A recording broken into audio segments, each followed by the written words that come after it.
and the Ah, YouTube. mofos. Woohoo!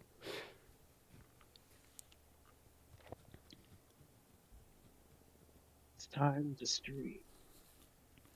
Doop-bop-a-dee, doop-bop-a-doo. Oh, I quickly have to grab something from elsewhere. I had an idea some days ago, and I'm kind of curious what people think of this.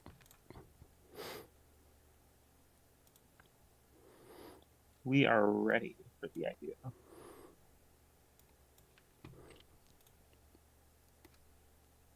These are like sketched potential avatars of me as a PNG tuber.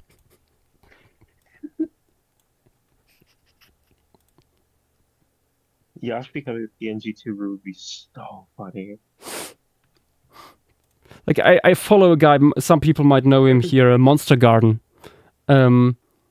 And Monster Garden is also streaming on YouTube, like every week or so, doing very cool stuff, like it was creature design and so on. And they have a PNG avatar that is like a looks like a sock puppet, an old timey sock puppet. And it's so fun, that little thing to see in wiggle in the corner and so on. It's, yeah. So since I saw that, I was like, oh, maybe.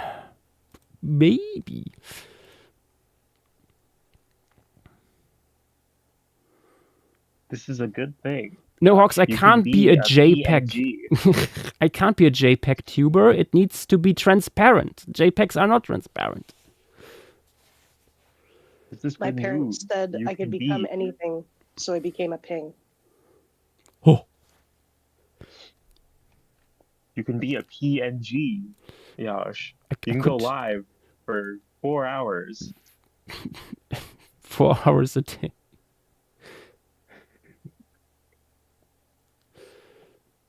Yes, I should invent the transparent JPEG, but then it would no longer be JPEG, Alex.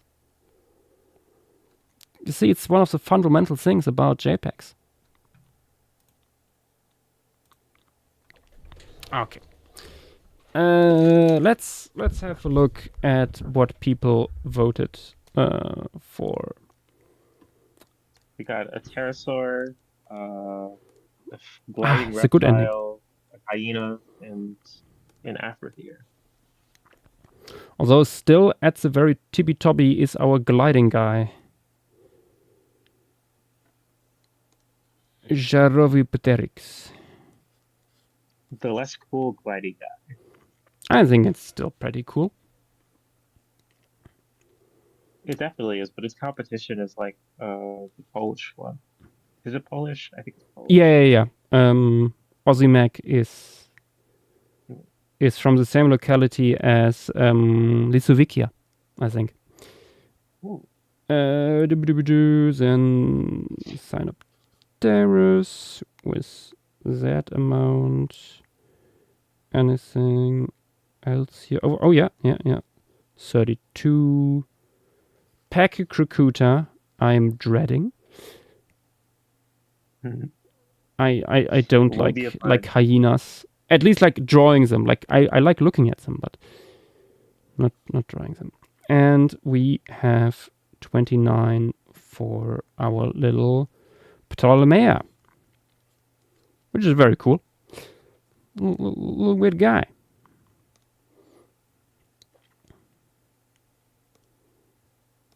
Oh, who sent me something? Oh, that was just a group chat. Okay.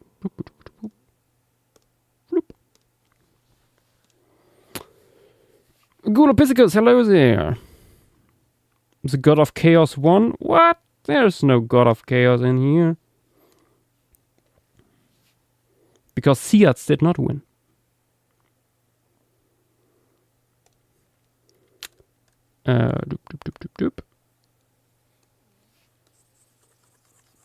Let me clean this up. The nice thing with Charovipteryx is also that it's like fairly straightforward. There's quite a bit of references we can use. And the specimen in general is just pretty nice. That's a holotype cast indeed.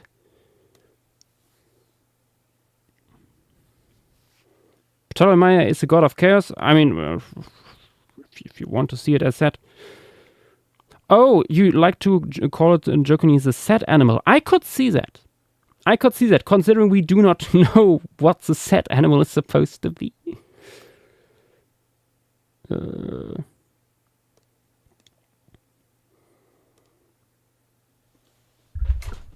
yeah, Charopteryx,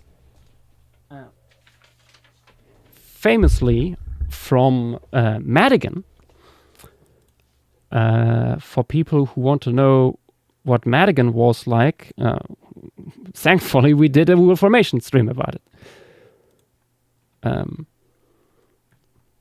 In short, it's a lot of bugs. But let me quickly grab the piece and put it also in chat for people who want to know a little bit more what was present here. Actually, let me put in the grayscale one with the name so people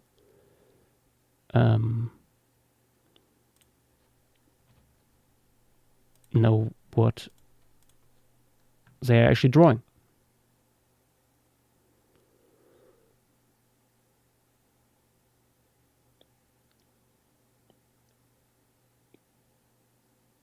Oh, Pretentious Crow. First flocking in over a year. Damn. Welcome back. Welcome back indeed. I also just noticed I haven't done an announcement yet, but I will rectify that in a moment after posting the labeled version of Madigan. There we go. It's loading in, and then quickly stream announcements.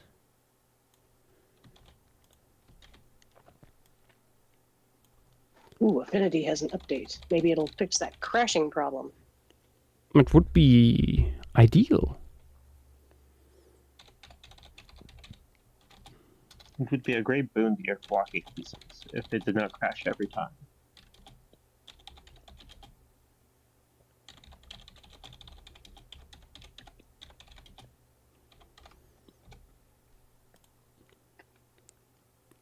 We go, and to give people like 2 more minutes to join, I will quickly get something to drink.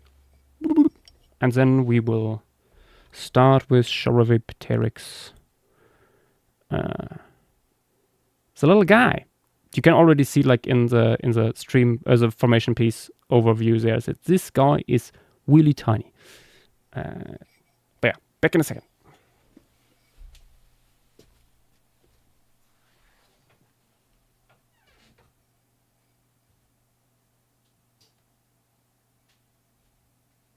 It's time.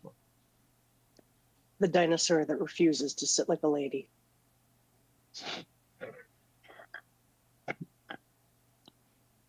That's an awesome image. I remember that one. That one's really good.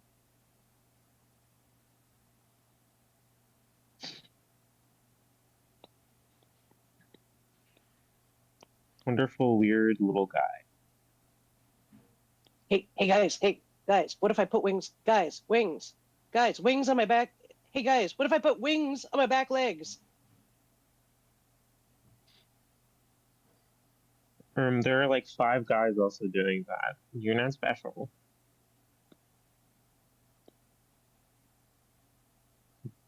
Ten quadrillion rear gliders from Europe be upon you. I don't know if there's more than 2. I can only think of this guy and Ozymek. They're black.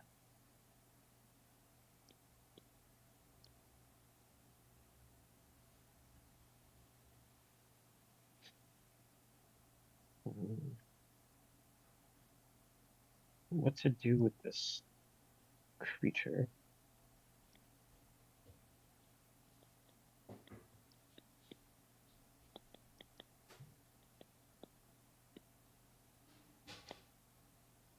What to do with this lizard?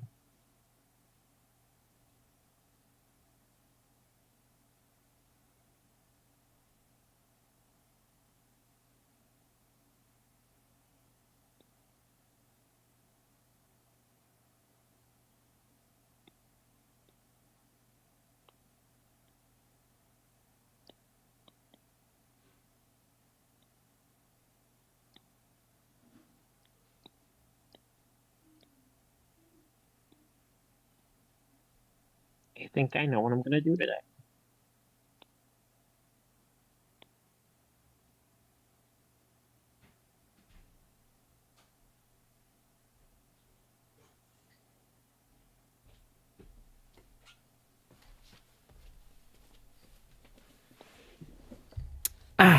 There we go. Okay. Welcome back. Bloop. No, the Tetster. We do not make this kind of jokes here. No kaijus on this stream.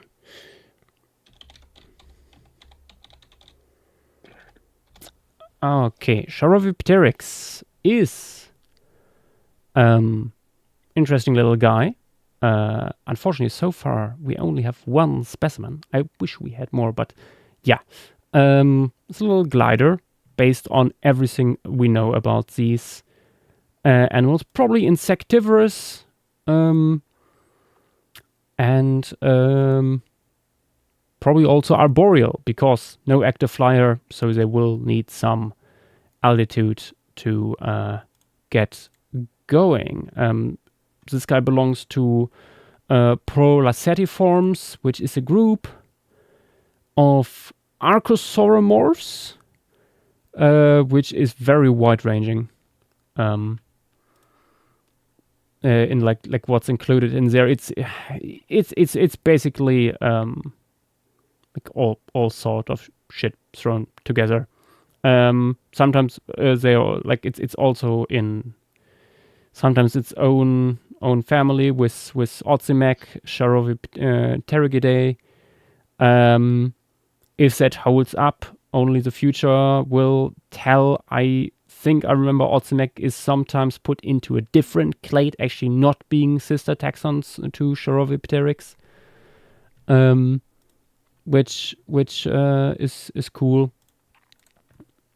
Let me actually here on stream show this little thing. This is the size of this guy.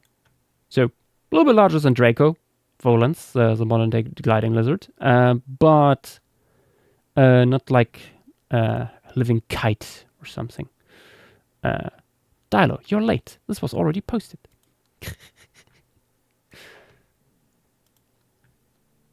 There's a Californian.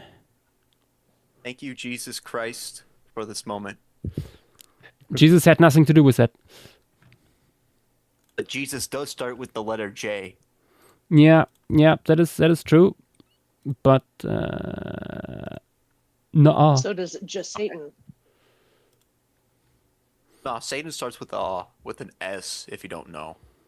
I said just Satan. Oh, I see. No, I They're two didn't notice the different just people. part. You're so rude, Dilo. Well, well, it's just a slight misunderstanding. I mean, Yeah.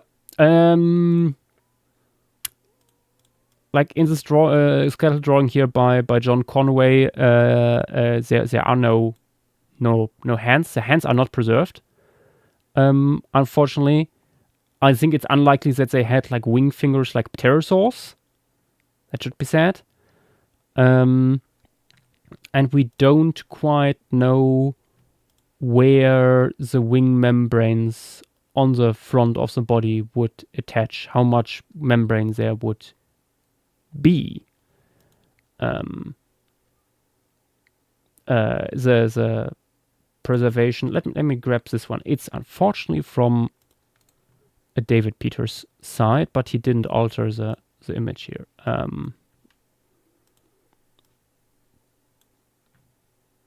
Boop. So here you see better like where the membrane is, or like you see it's also between the toes, and stuff. But what's really going on here in the front of the body is kind of mysterious in the moment.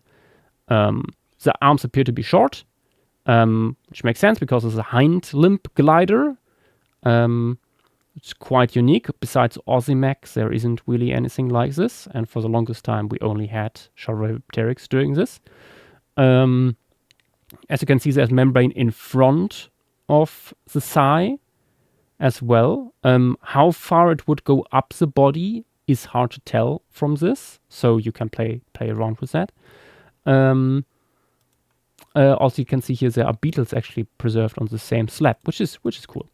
If that has anything to do with like potential prey items or stuff like that, we don't know. But yeah, before we start, I should say Charopteryx has been shown a bunch of time at this point being eaten by a large Titanopteran, the biggest like insects we have from here, which were larger than Charopteryx. It is at this point kind of a meme. I'm not saying you shouldn't do it, just saying that this has been done a lot already. So if you want to go for something more creative, it's up to you.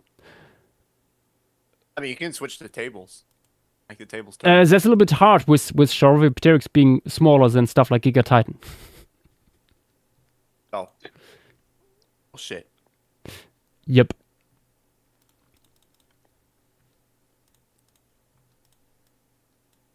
Yeah, no, Charopteryx is tiny. Let me show here once again on stream. This guy's really just 20 centimeter leg span. El wee wee. El wee wee. Mr. Smolus. Okay. We're not in Europe. Spending euros. I don't speak Europe. Will you be spending euros? Okay. Oh God, I only have 5% left on my phone. I will quickly grab my charging cable. From under my desk. Is it this one? Is it the working one? Yes, it's a working one.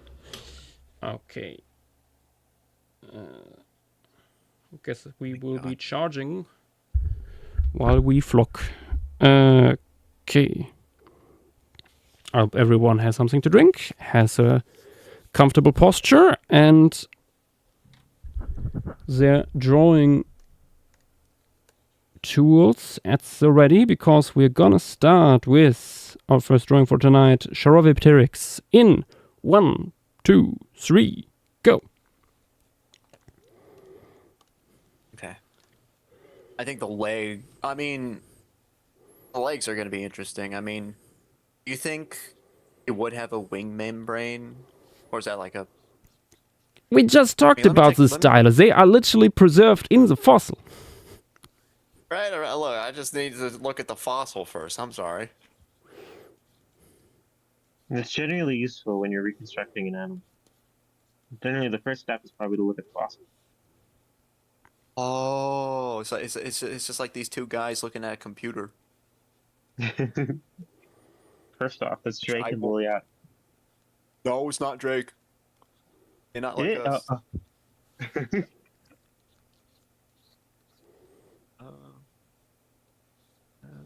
Also, there's another person. There's another contender in the ring. Who is it? It's the Zach. Yeah. Let's unleash him. Hello. Is that... Hello. Howdy do. Howdy, partner. How good things. They are. How They is are. Zach?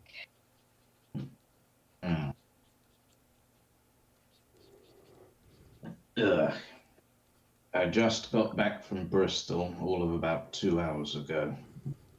That's a trip. Mm-hmm. From London? No, it's not especially. No, it's from Bristol to where I live in Dorset. It's about 2 hours, so Okay, Not so it's the- not horrible. it's not the journey so much as the issue. It's the fact I was up there for a whole week, doing uni stuff and shooting the film that I was doing for one of my assignments. Oh, nice. Oh, fun. Nice. That's a pretty place to film, actually. Yes, gotta admit, it didn't quite go as planned. When is it For a ever? variety of reasons. Yeah, but in this case, it was the sort of not going planned to the extent I straight up wasn't able to do the main thing that I actually wanted to do in it. Blah. Ah, great. Yeah. That's a shame. I'm so sorry. Yeah. Yeah, it's yeah, happens, I guess. So, yeah. But I think I might have to do some other things if I want to prove myself in the way that I intended to originally. Okay. Best of luck to you on that one. Mm-hmm. Yeah, man.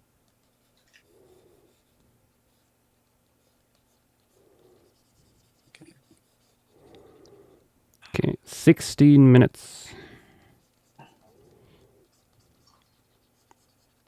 16 more minutes. Oh, I want to make it like. Oh, you go ahead. All I was going to say was, what is it that's being drawn? Charovipteryx, a little glider. Little freaky guy. Is that the weird little proto-pterosaur thing up? Not quite a protopterosaur. They're much closer to the base of archosaurs, these guys. But they are little gliders, little hind limb gliders. That's the one. That's the one. Yeah. From Madigan. What if I put wings on my back legs?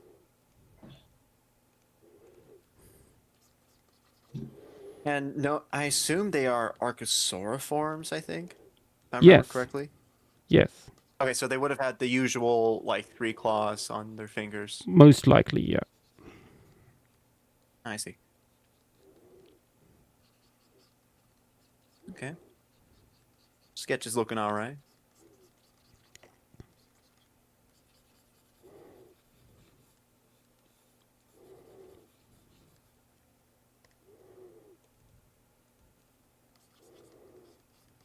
Today was my last day of figure drawing class. I said Oh, goodbye boy. to everybody. And I made like a good amount of friends there. It was awesome. So I guess it's less goodbye and more like see you next time. Do you mean Yeah. as in figure drawing, as in you drawing people posing in front of you, sort of thing? Yes, Hmm. correct. All right. It has actually helped me improve as an artist. Like, it especially tackled my insecurity of drawing humans. I mean, I could have just avoided humans, but instead I just confronted it, and now I'm more confident.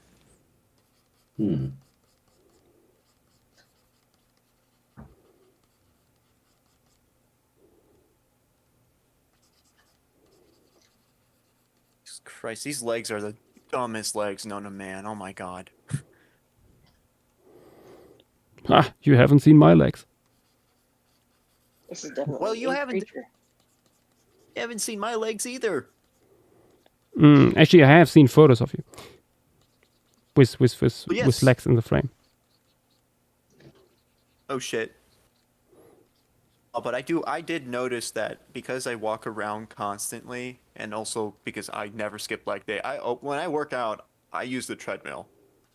So like, my legs are actually more ripped than like I initially thought. I need also some workout. 13 same. minutes.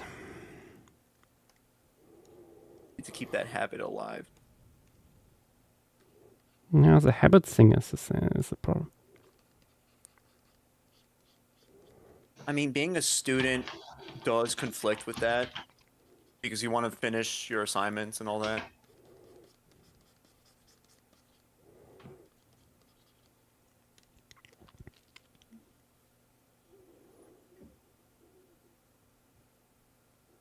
No, Hawks, I don't think we have studies on like its range of motion. Really? So, yeah. But I think just for like balance purposes, the legs would probably go relatively far forward. Otherwise, the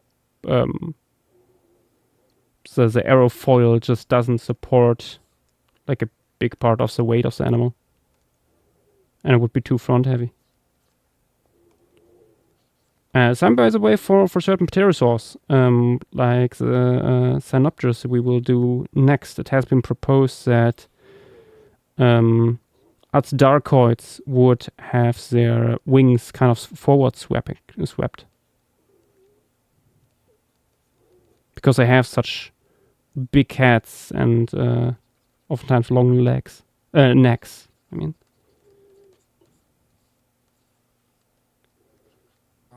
Yeah, there are not.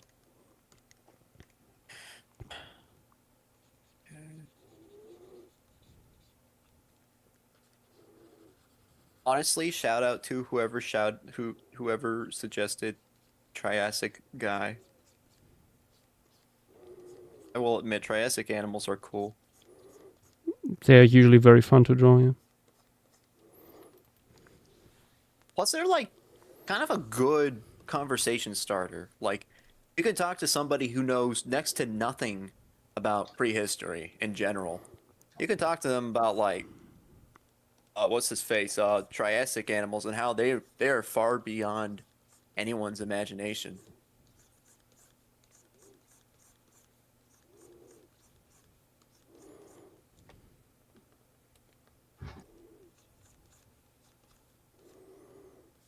But yeah.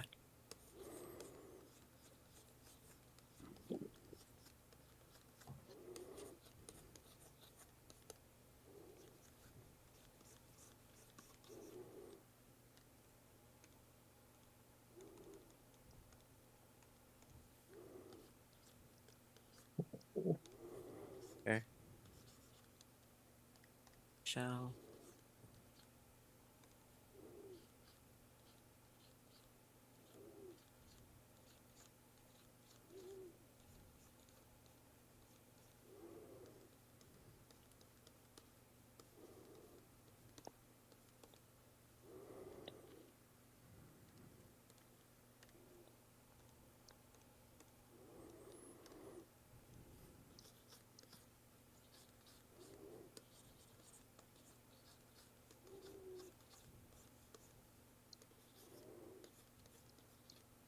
Right.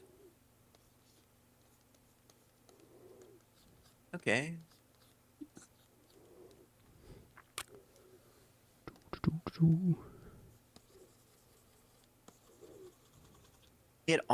Honestly, this reminds me of like one time I dissected a Asian water monitor, especially with the muscle anatomy. I mean, fundamentally, they are still quite lizardy, these guys. I mean, for obvious reasons, they are reptiles.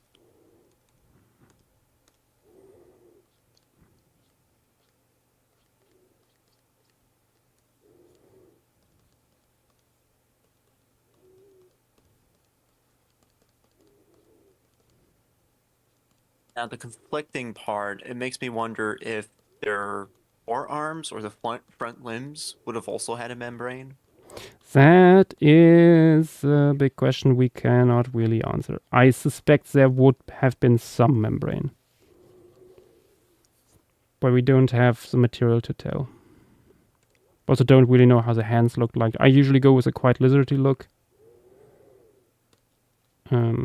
Yeah, I think I'm gonna be conservative here, and just go without. No, I mean by like Whoa. scientific. I'm not saying that's my politics. No, quite the opposite. You're being fucked with, Dilo. Damn. And how ironic that I'm the person who usually fucks with other people. Don't flatter yourself. You never succeed in fucking with anyone. I'd beg to differ.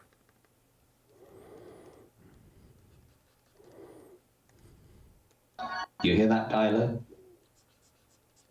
What That's what the- is that noise? Nothing. It's the sound of no one saying anything because no one agrees with you. Okay.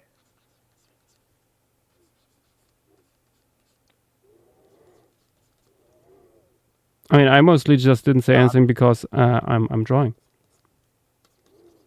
But yeah.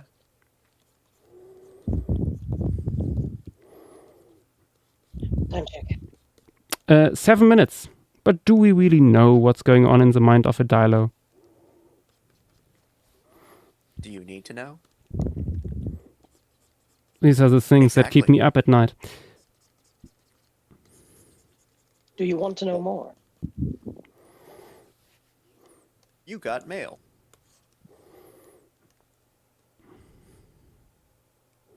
It's like signing up to Warmbo University. Yeah, this welcome to Spitters University. Follow your dreams.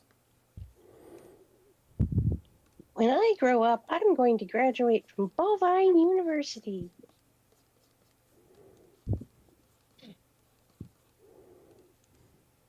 I grow up. I'm going to get a First there were job. First there were cow schools, and now there's cow college. They're really moving up in the world.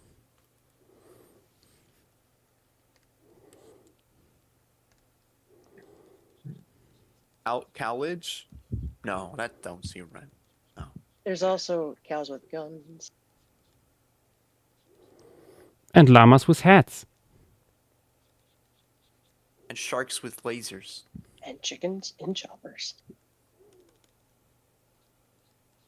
And monsters and ghouls. Oh my goodness, you guys, you don't. There is a song called "Cows with Guns." You should look it up. I should check it out. I don't know if this is like, you know, like early something like Newgrounds vibes kind of stuff, or is it earlier? Yes. Oh my god, I knew it's something from Newgrounds. And hold their large heads high.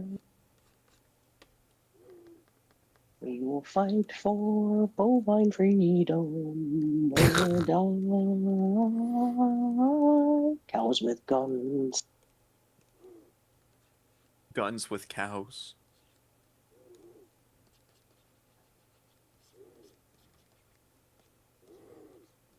Who's to say which one is more correct? Ugh, man, I suck today at drawing. Sorry, guys. It's a warm-up sketch. No, I feel you. I feel you on that This- one. This is first flocking sketch syndrome. Yeah. I'm also not 100% happy with what I'm doing here. Actually, on the contrary, I actually think mine is pretty cool. Doop, doop, doop, doop. Okay, maybe I made the snout a little too weird. I made it too alligator-like. Oh, now I hate it. I'm the worst artist ever. Well, no. You were so confident 5 milliseconds. I was confident 5 milliseconds ago, yeah.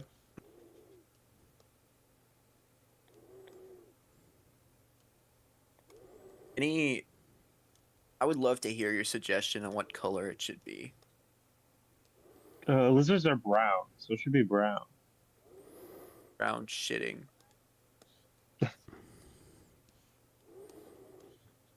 Dracovolan says bright colored, whatchamacallits, those thingies, I know. undersides of their wings. How about, what if I made it green? Because it's a lizard. True, all lizards are either green or brown. There's no other colors of lizard.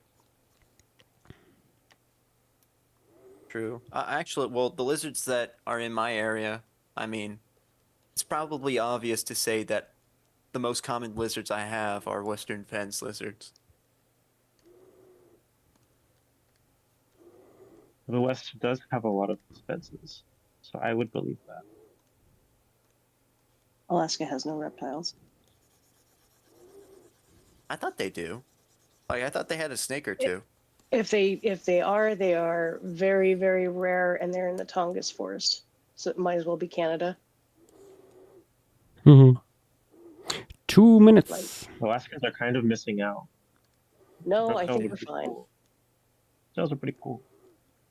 My former friend's snake got loose enough and made the news, several times. So Several times. Oh. Oh wow. Made more the than news? one. Yes, he's kind of a thickie. However, what kind of snake? Let's see. First, it was a Colombian red-tailed boa, Okay. and then I think both times it was a different Colombian red-tail. Yeah, it was his Colombian red-tail, and then it was his dad's, and his dad's was really big, and it got loose in their Ooh. neighborhood, and they had like an all-points bulletin like keep your cats indoors. Oh god. I think they eventually found him, but yeah, he was in the newspaper more than once. Oh boy.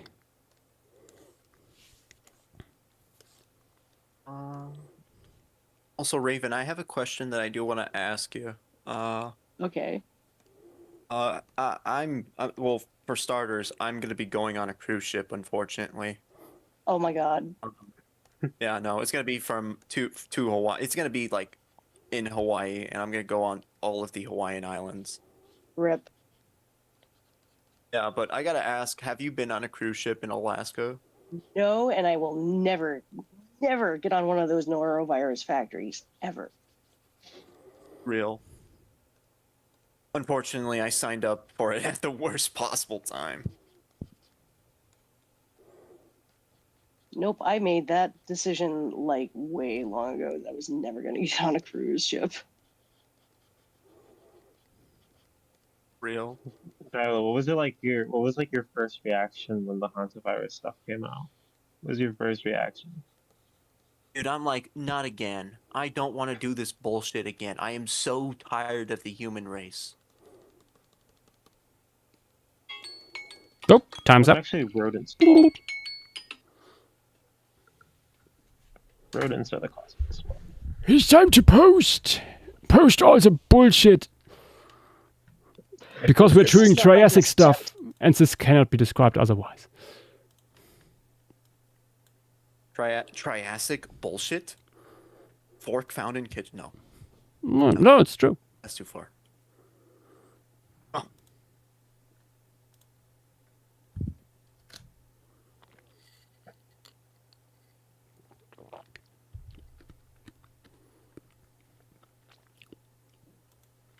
Can't stop me. I'm gonna keep drawing.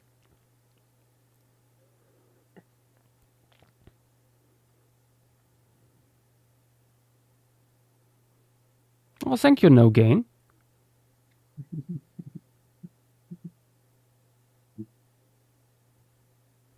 Teenagers I'm are not- smoking the hantavirus. Me in a few weeks. Oh. After a typo from the CDC, kids started smoking the hantavirus. I did not make the back legs big enough at all.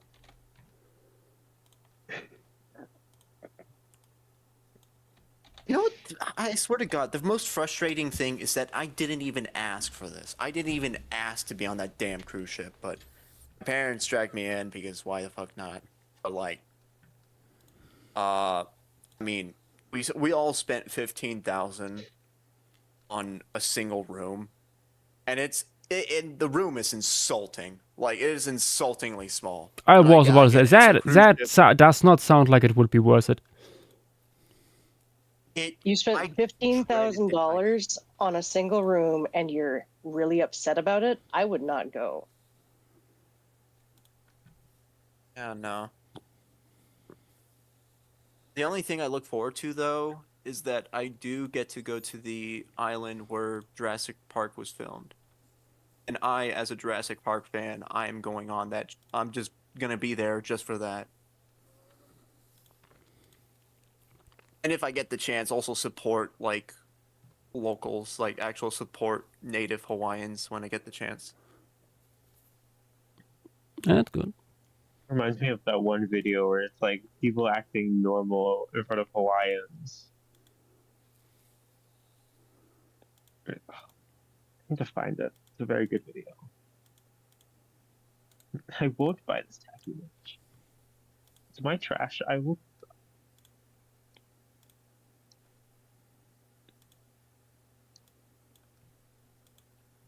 A little bit more contrast. That works better. GIMP curve tool for the win.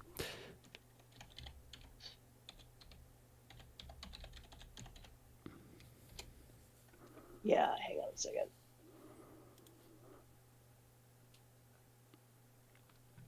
Okay, time to increase chat. Whoop. Let's Sorry. have a look. Oh. Let's have a look what people posted. Starting with Engard. Fastest one I've done. I mean, we don't know if this guy had something like this. Like the Gular crest and stuff. Although it's unlikely because it's usually linked to like big hyoid bones, and we would probably see that preserved in there. It's hard to tell. It's hard to tell. Maybe it's just flattened underneath the skull. I don't think anyone ever like CT scans that thing. Otherwise, I think that's pretty good in terms of proportions. Yeah. Skull could be a little bit more slender, but bah. Hussein with this little guy just sitting there, being an absolute gremlin. Oh no, no MS Paint and no stylus. I'm so sorry. I hope you will find it again, or can get easily a new one at least. But that's a fun little thing. I think the feet are a little bit large, maybe. But otherwise, yeah. What a goober. Next, we have a pair of Charopteryx by the Roadrunner from Hell. Two males doing handstands. That's a fun idea. I rarely see people do anything with the membranes other than like make them glide. So that's nice. Okay, next up, Vex posting bullshit. Exactly. It's funny. I'm looking at this and it looks actually more like Otzimec, I would say. So I feel like the arms are a little bit too long. Like we have the humerus and the lower arm, and they're really tiny. I mean, you could make the arms small and just the hands really large, but yeah. Also, I think the head could be a little bit larger. Like the head is like half the length of the torso, roughly. Again, like the proportions here are a little bit more similar to Ozymac with its relatively small head and longer neck. But yeah.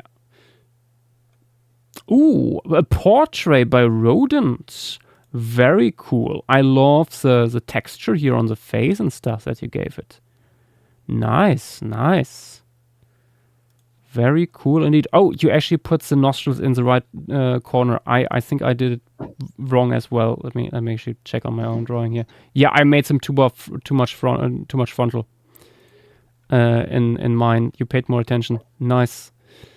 Next up, Saurops with the little Charovipteryx here just strutting around or running or trying something in that direction. This guy must have been so awkward, like on the ground.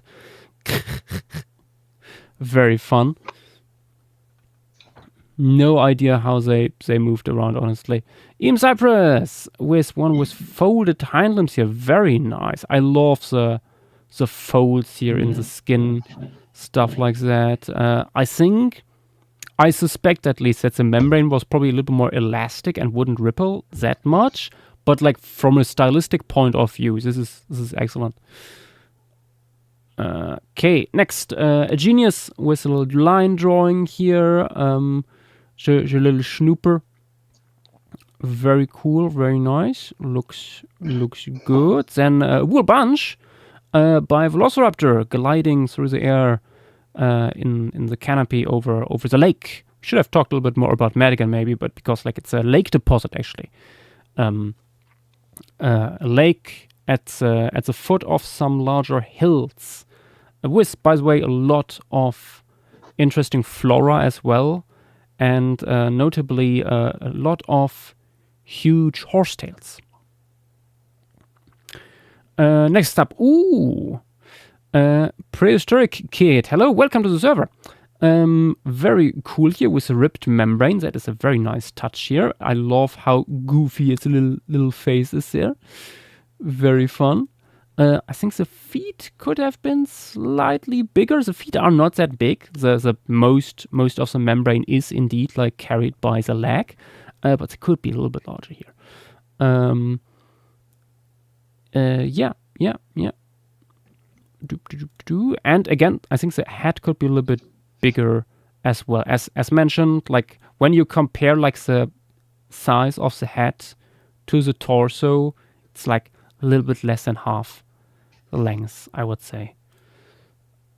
Okay, next up, V-Swain. Very nice indeed. I feel like the membrane wouldn't go back this far. Then again, the membrane like towards the back, like at the tail base is slightly incomplete. So maybe we are missing there more than we thought. It looks really cool. Absolutely, and I love the color pattern you gave the wool thing. Very nice. Also with the lighting coming through the horsetails here. Excellent stuff.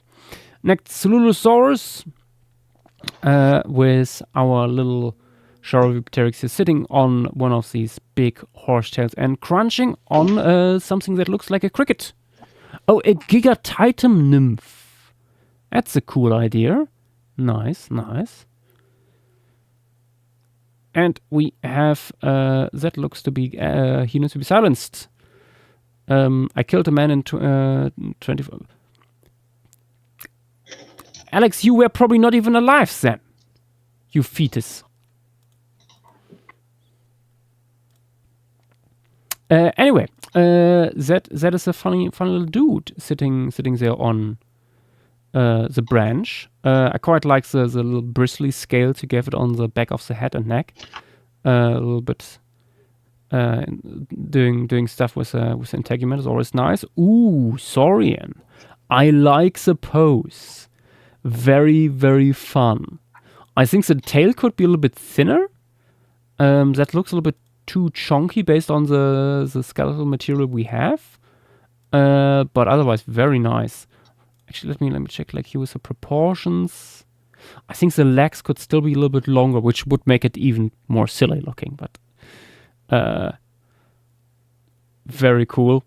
Then Lolpie, the green, yes, green guy just hanging in there, being all funky and stuff. Very cool. Lovely, like shrunk membrane on the limbs from being relaxed and so on. Nice. Then tapping Snurtle. with our big Meganerpeton jumping out of the water to catch it mid-air. Very cool. Very fun indeed. I wouldn't connect. That's actually something we see in the fossil. It doesn't appear like it doesn't look like the membrane in front of the legs was connected to the arms. It's a little bit hard to say exactly where it would connect, but it doesn't look like it was directly leading up to the hands necessarily. But yeah, very fun sketch nonetheless. The second famous guy from Madigan, Longus Kawama here, falling from a branch in the exact moment where Cheroviprakes glides by. I hope he's okay. These guys were probably not gliders, so he's just falling there. Damn. Oh boy. Then there's Raven with her interpretation. Very fun. Yeah, I think the hind limbs could indeed be still a bit longer. I think the chest could be a little bit slimmer at the front. That looks a little bit like a human torso right now. Yep, it sure does. Oops. But no, otherwise, pretty nice. Good stuff. Ooh, Ultra Loser was one here just landing on the branch. That is a very cool pose here. Lovely stuff with it like clampering to, just holding on for dear life with its tiny forelimbs. Very fun. Cool beans. Captain Trololo doing a classic pose. I think that's a pose we also see in. Yeah, that's very similar to what we see in the Wikipedia page piece by Dmitry Bogdanov. I think it's a little bit like proportions-wise, not quite there when you look at the fossil. The knee would be on the same level as the shoulder, basically. So when swept forward, so the thigh, the femur is quite a bit longer. This is one of the reasons why this thing looks so incredibly stupid, because it has these enormous femora that make it so spindly. But yeah, loving the pattern here on the membrane and stuff. Good shit. Habitacle with this little guy doing push-ups. No, push-ups. What's this called when you hang there? Pull-ups. Pull-ups, of course. Yeah, pull-ups, not push-ups. Just hanging in there, showing off its gains. Very very cool. Love the vibrant orange membrane here in like a night piece with a flashlight just shining upon it. Very cool. Octolus with his. More of a dead hang. Sorry. I think it's more of a dead hang than a pull-up. Maybe. Octolus was a little green guy, sticking to a tree. Yes. Quite interesting. You made the forelimbs a little bit like in a gecko with like widened pads and stuff. Fun idea. And there's by Dilo with little guy gliding through the air. Important Dilo. We pointed this out earlier. But when you look at the fossil, there's actually membrane in front of the femur, probably going down, maybe to the armpits, maybe connecting a little bit to the arm still. But yeah, there would be a little more membrane there. Yep. But otherwise, the proportions look about right. Like maybe the shin here towards the front could be a little bit longer. I think it works on the other leg a little bit better. But yeah, next up, Cheesy Cerato. 1 minute. Oh my god. Alarm did not work. Oh, so sorry to hear that. It has no arms. Oh no. I will tell you the same as I said to Dilo. Just add like membrane in front of the limbs, and what I said earlier also to some other people, the knee, if like if the leg was going like completely forward, would be basically on the same level as the shoulder. So thigh makes that longer. Although at this point, probably a little bit late to change that. Okay. The arms are barely preserved, that is true. Yeah. Also, it would be weird if there was no arms there. Especially for like holding on to stuff. So on. These guys were not completely arboreal or like completely flighted after all. Okay. Floop. That concludes Charopteryx. Let's have a look what is next on the list. Sinopterus. Also, let's see if... Nope. The boys have not returned yet. Boys are back in town. Boys are back in town. That bird that I Now, is this the one that they found was iridescent? Yes, which is very fun. And had a stripy crest. And a stripy crest, by the looks of it, indeed. Sinopterus, I think the skeletal by Villasynconon on here. Yeah, Roadrunner already posted it.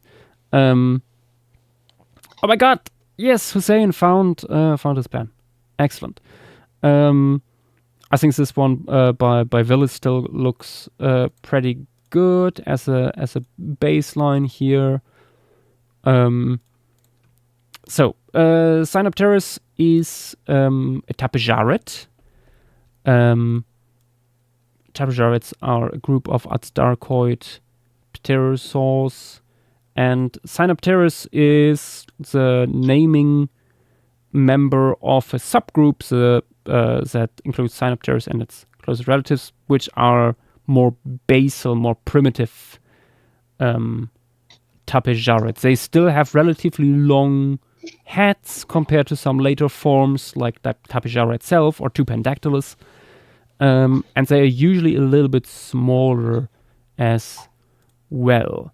Interesting for this guy is that we have quite a bit of its ontogeny preserved. Some of the material we had in the past is nowadays put into Huaxia Draco. I'm not sure if some of the most mature specimens are now back into Sinopterus. There was a re-evaluation of the wool material like 2 years ago, I think. Yeah, also, true, thank you for pointing this out, Celulosaurus. We have stomach content for these guys, and it indicates indeed something that has been hypothesized for a while, that these guys would be at least partially frugivorous or herbivorous. They show remnants of plant matter preserved as stomach content. Ever since like the first tapejarets were found, people were like, this doesn't really look like a fish eater or like a stork picking up little guys on the ground. So what were these guys actually eating? And one idea that has been around for a long time is that they would go after fruit and other plant matter, and that appears to be the case indeed, which is really cool. I think the beaks were compared with stuff like toucans back in the day and stuff. But yeah, speaking of ontogeny, we have very small tapejaret from China. It is not 100% certain where to put it, into what genus, but it appears to be a baby. It was first put into its own genus, Nemicolopterus. Some people might have heard of it. It was proposed to be like the smallest pterosaur ever, until people looked at it and were like, that's just a baby. But here you see the rough ontogeny Mark Witten and others have proposed based on that. The skull you see here, there's a skeletal, that is probably Huaxia Draco these days. I really would need to look into that taxonomic reevaluation again. But yeah. That is Cynopterus. We have quite a few specimens of this guy. Really extensive fossil record, honestly. And as you can see from, like, we have the stomach content and now, like, even coloration info, that tells us quite a bit about these guys, more than in many other pterosaurs. The plumage that was found with this guy in this most recent paper, it's not a paper, it's a preprint so far. It is not through peer review yet. I hope it gets through mostly unscathed.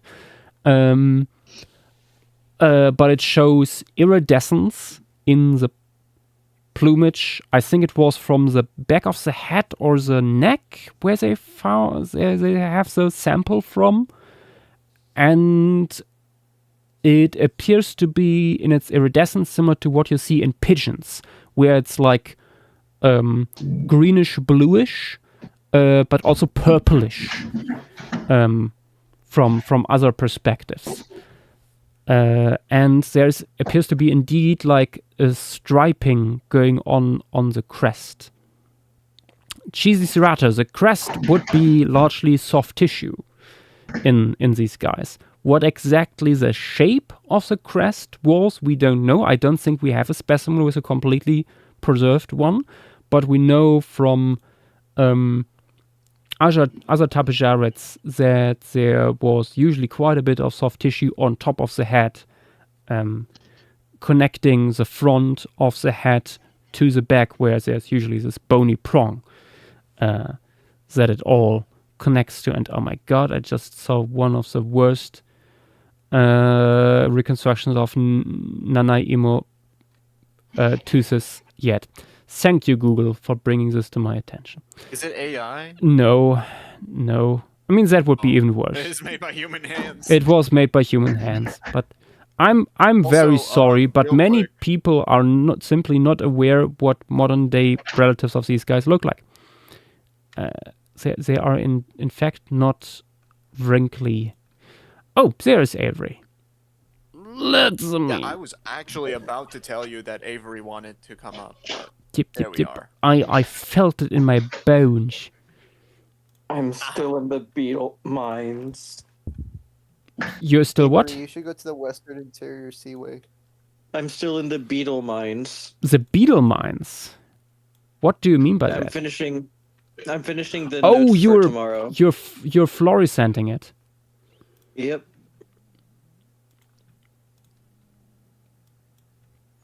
Oh boy. And Please find some Beetlejuice in the Beetle Mines. I don't know much about this guy, but the only thing that I do know about Cynopterus is that we know where the crest starts and where it ends. We don't know the middle. Yeah, basically. The exact shape is eluding us. But you can make some informed speculation here based on especially stuff like Tupandactylus, where we have several specimens and several species with complete crest preserved. We also have questions about what would it eat and did it live near the coast? Probably not near the coast. This guy is very much inland living. It's similar to other yearhole biotas. This is a lake deposit, like fueled by volcanic ash that has like this incredible preservation. So yeah, let's see. Would it be possible then, to get a proper browsing pterosaur like Huatzins? Hard to say. I could imagine it. It's hard to say like how well that works with overall pterosaur biology. And then someone is asking what fruits are known from the locality. I am not sure. It's still. Is it like? Let me check what exact time frame this is. Blah, blah, blah, blah. Is it? Yeah, it's early Cretaceous still. So it's around the time when angiosperms didn't really take off yet. So what mostly these guys would eat is not technically fruit, but more like what you see, more like fruiting bodies. What you see in like Bennettitalians and cycads, stuff like that. Junipers too. Junipers, yeah. Juniper, quote unquote. Oh, actually, some of the stuff here has been identified as angiosperm remnants in the stomach, but also ferns apparently. Yeah.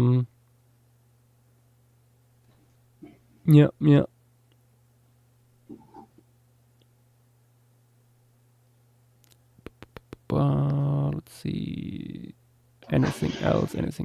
How about a Ramphotheca, like a beak or something like that? Would they have had? They anything would, like that? yeah. There would be a Ramphotheca, although it wouldn't look too different from what you see in the underlying osteology. It just would that make it a little bit more thicker, a little bit longer, probably.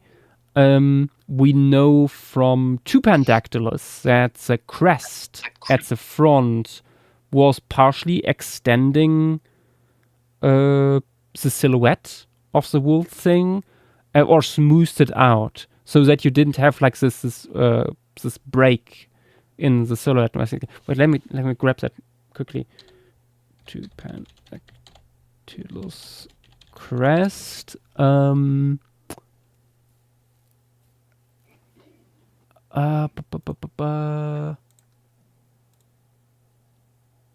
You see it. You see the Ramphotheca somewhat in this specimen of okay, Celulosaurus was quicker. You see like in the Ramphotheca like on top of the bone in this Tupandactylus specimen. Okay. Yeah. But I think there was somewhat more stuff too. In general, we can also say that Tapejarids had a lot of integument based off what we found so far. So there was probably a lot of smoothing out of outlines and stuff like that. These guys would be, like most pterosaurs, probably very streamlined in the air. So you can puff them up, the wool plumage. God damn it, why can I not find what I am looking for? Maybe if I look specifically for Ramphotheca.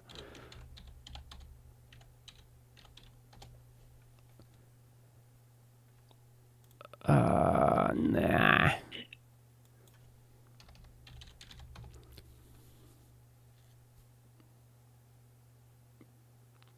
Nah. Can't find it right now. Ah, well.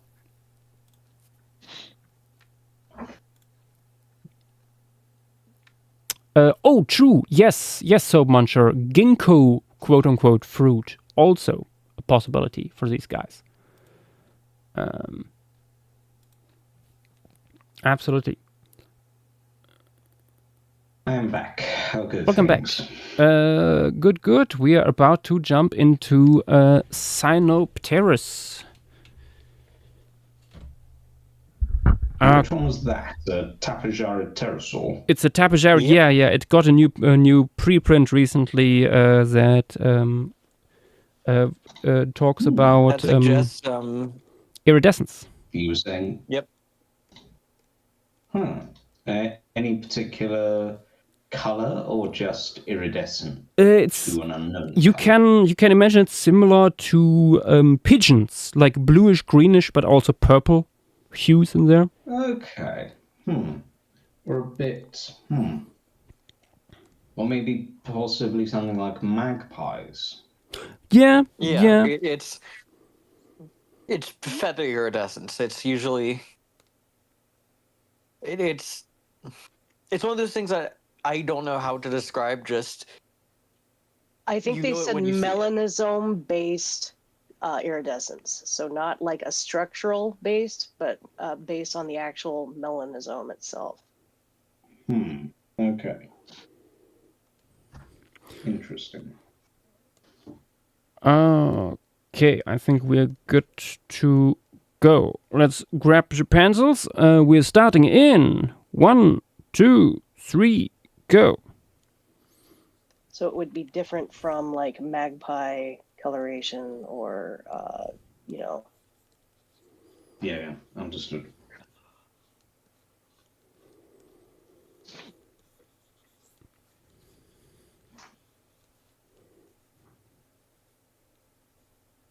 Oh.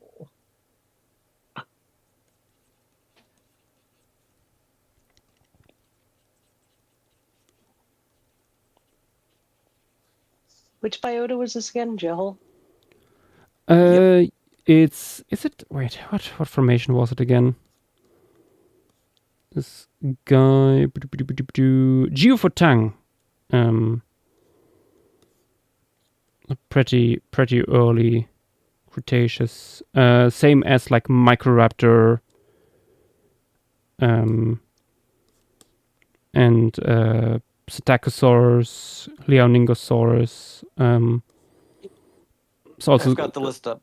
yeah. There's also Yeah, a lot these of other guys- pterosaurs from here. This formation has like a lot of pterosaurs. Like there's also Xiaoyangopterids, Istiodactylids.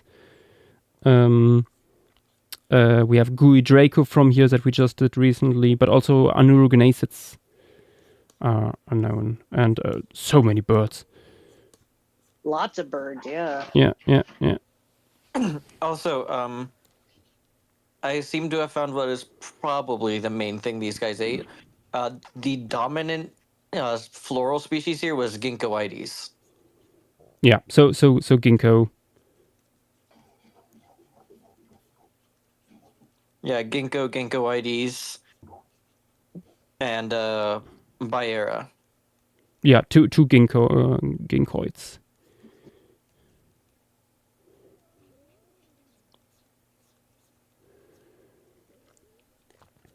Also interesting to note for people who do this guy in flight, you see how straight the wing finger is in Willis reconstruction here.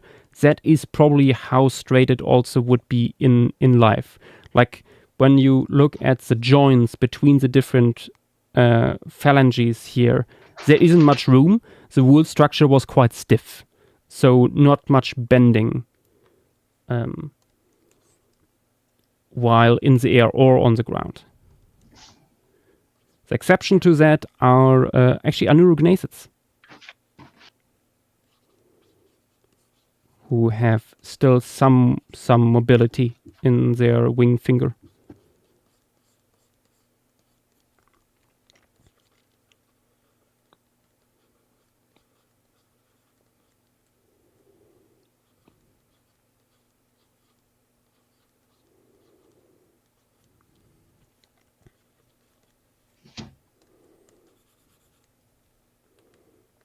Ah, god damn it. Didn't put this on a separate Another layer. common thing here is Confuciornis. So, Yep. in case you want to do anything with those two.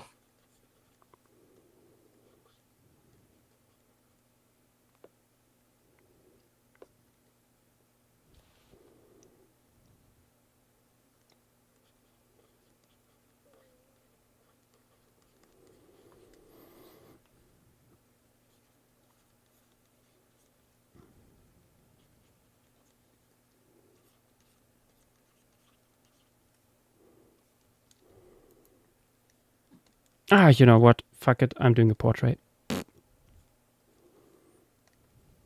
Many such That's what I said.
Sorry if it sounds like there's a load of rustling on my end. I'm fiddling around with a lot of tracing paper at the moment.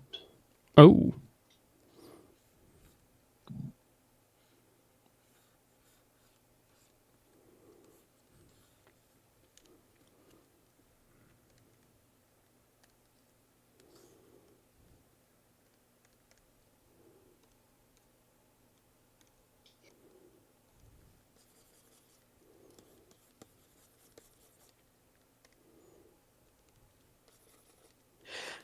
Also, well, not much is happening. I want to say one of my favorite things I've learned while doing the notes for this. One of the groups of flies we have here in Florison is the cheese flies. Cheese flies. They are called that because nowadays many will lay their eggs in cheese and the larvae will eat the cheese. They are a very weird group because so the larvae, if they are disturbed, will just launch themselves up to 15 centimeters, which may not seem like a lot, but when you're less than a centimeter, that's insane. Oh yeah, I heard about cheese that like you touch it while it's like being made or whatever, and they just like fucking launch out at you.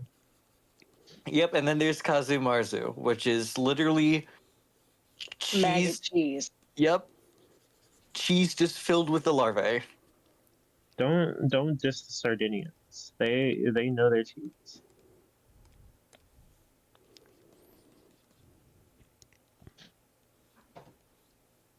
Maybe I should actually have like a picture of the magpie.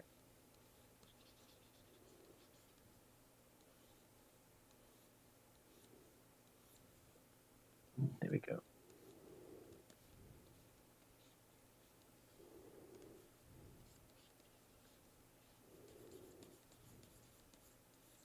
We also have one of my favorite things I've ever had to do in the Dolichopotidae.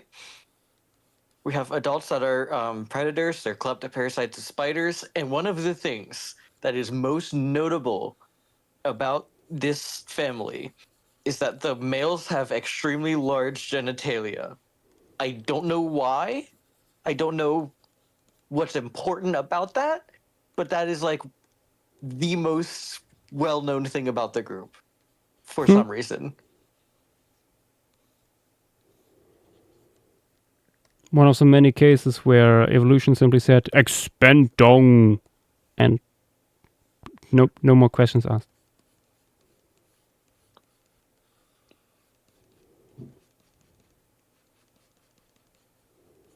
I mean, who are we to ask questions? It's evidently working for them. Yeah. Yeah.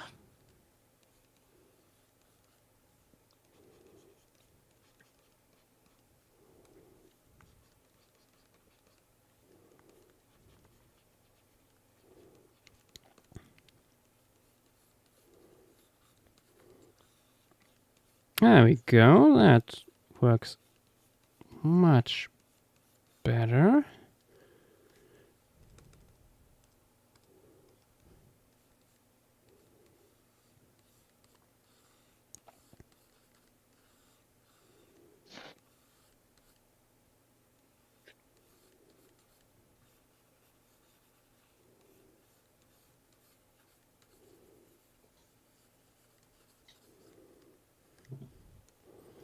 I hope that when the paper is fully out, they will actually put some of the figures from the supplementary material into the main text.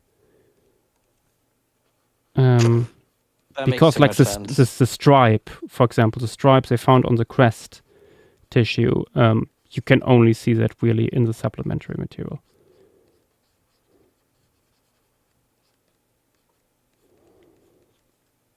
And I think in general, like the figures are a little bit lacking in the moment. I hope they still work on that.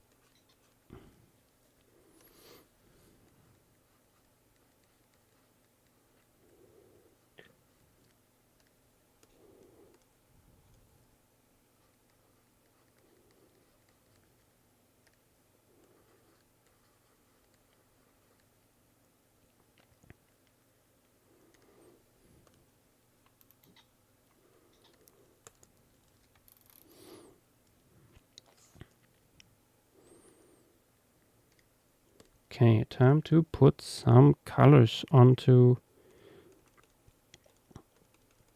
Time check. this thing. We are at 9 minutes. Goodness gracious.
Also interesting again about the integument of this guy is that it's not just simple fibers, but actually little brush-like structures that are preserved here. Although from afar you would probably not be able to tell.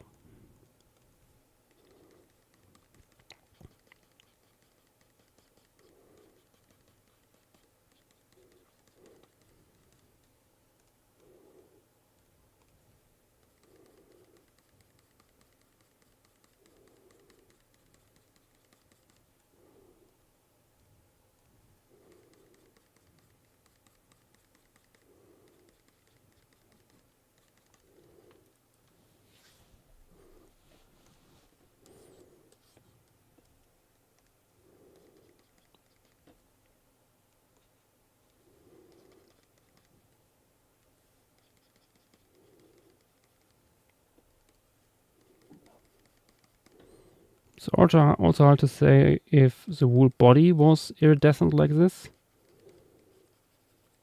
or if only parts of it looked that way. Not enough material preserved with for that. 6 minutes.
Oh my goodness. Jeez. Okay, 4 minutes.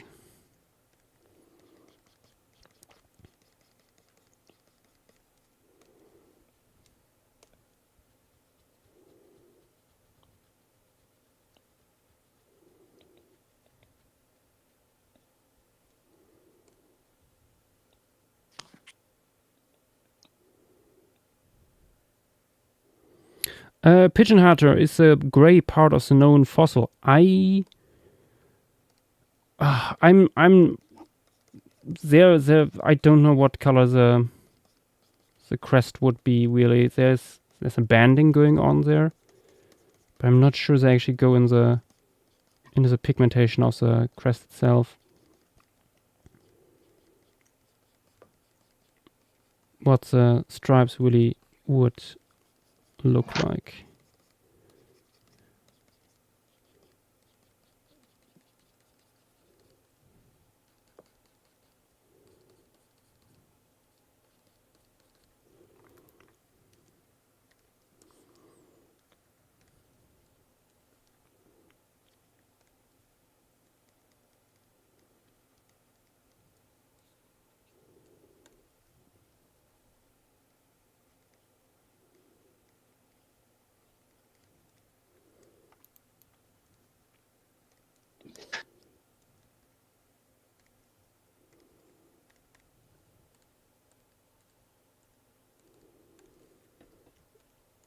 Also, it's always like a little bit hard to say if this is like the actual coloration you were seeing in live, because most of the time we only have melanin preserved, which is like the longest lasting pigment, and like other pigments that also can influence the coloration of an animal are mostly not preserved. So there's only to a certain point we can say what colors these guys wear. Even with animals like Microraptor, where we have the full plumage and stuff like that, and a lot of soft tissue preservation. Otherwise, it's still hard to say if that's really everything there is to it.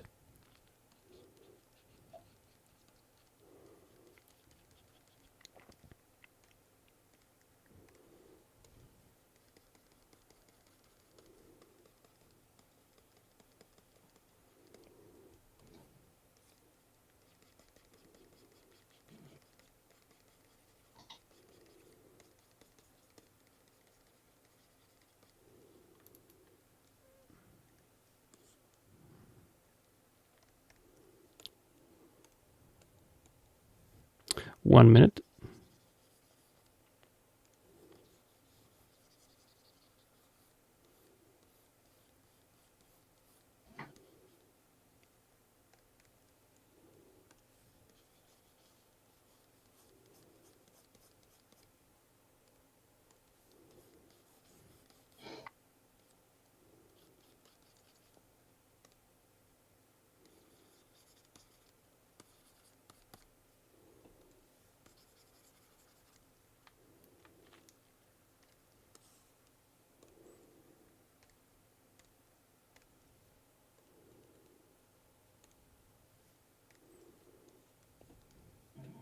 Thirty seconds.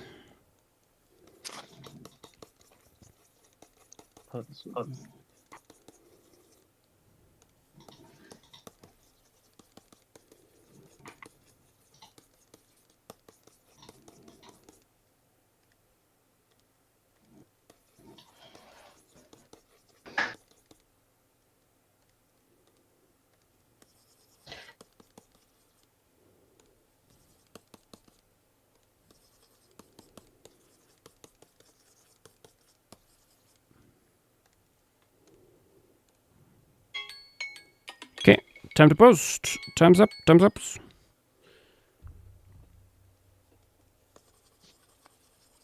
Let me quickly put a little bit of texture on the gradient here.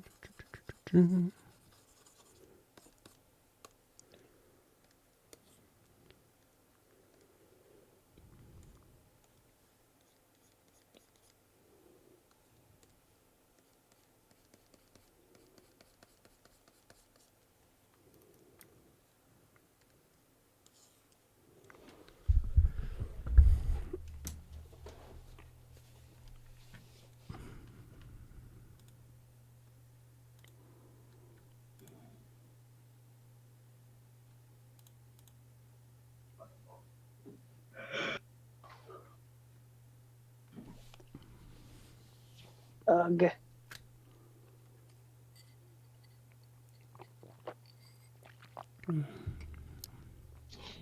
Oh, I definitely need to go back to this one and do the actual iridescence. Oh, I didn't see this. Thank you, Silurisaurus. Very, very cool. So we actually have like basically type 3 feathers for Cynopteris. That is incredible. Incredible convergence too, like because they cannot have come like from the same origin as like the veined feathers in theropods. Oh my god. Oh my god.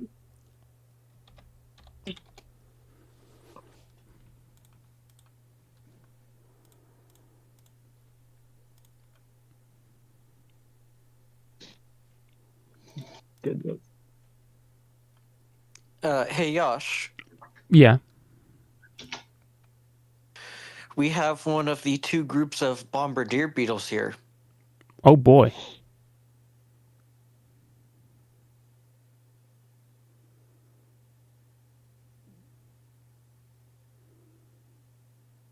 Yeah, I'm not my best today. That's all right.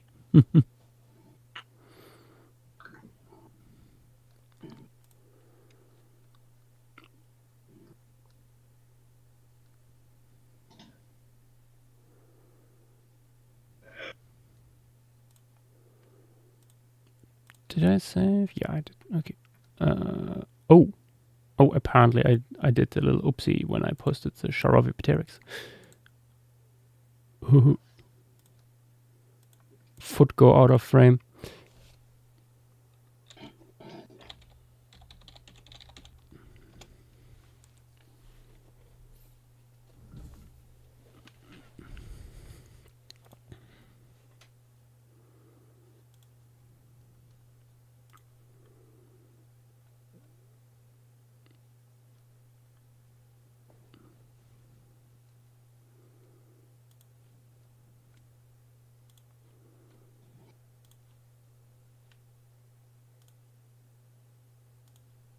This is definitely the pterosaur of all time.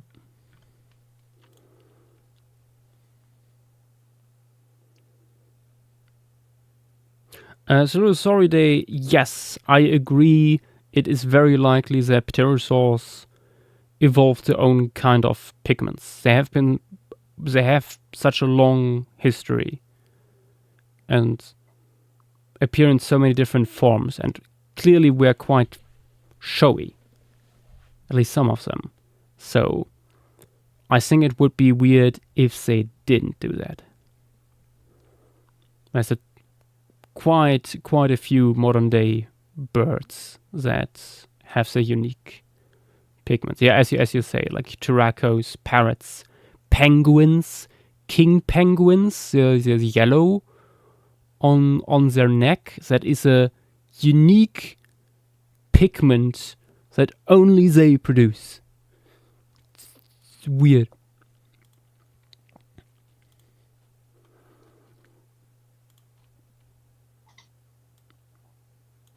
Okay. Let's have a look what people posted, starting with Prehistoric Kit. With a Cynopteris and some little birdies here eating ginkgo fruits, fruiting bodies from the forest floor. Very cool, very nice. The skull looks a little bit not quite there. The skull geometry of Tepejavids is very, very particular. But we don't have time to go into the nuances of it. I would suggest to make the torso slightly shorter,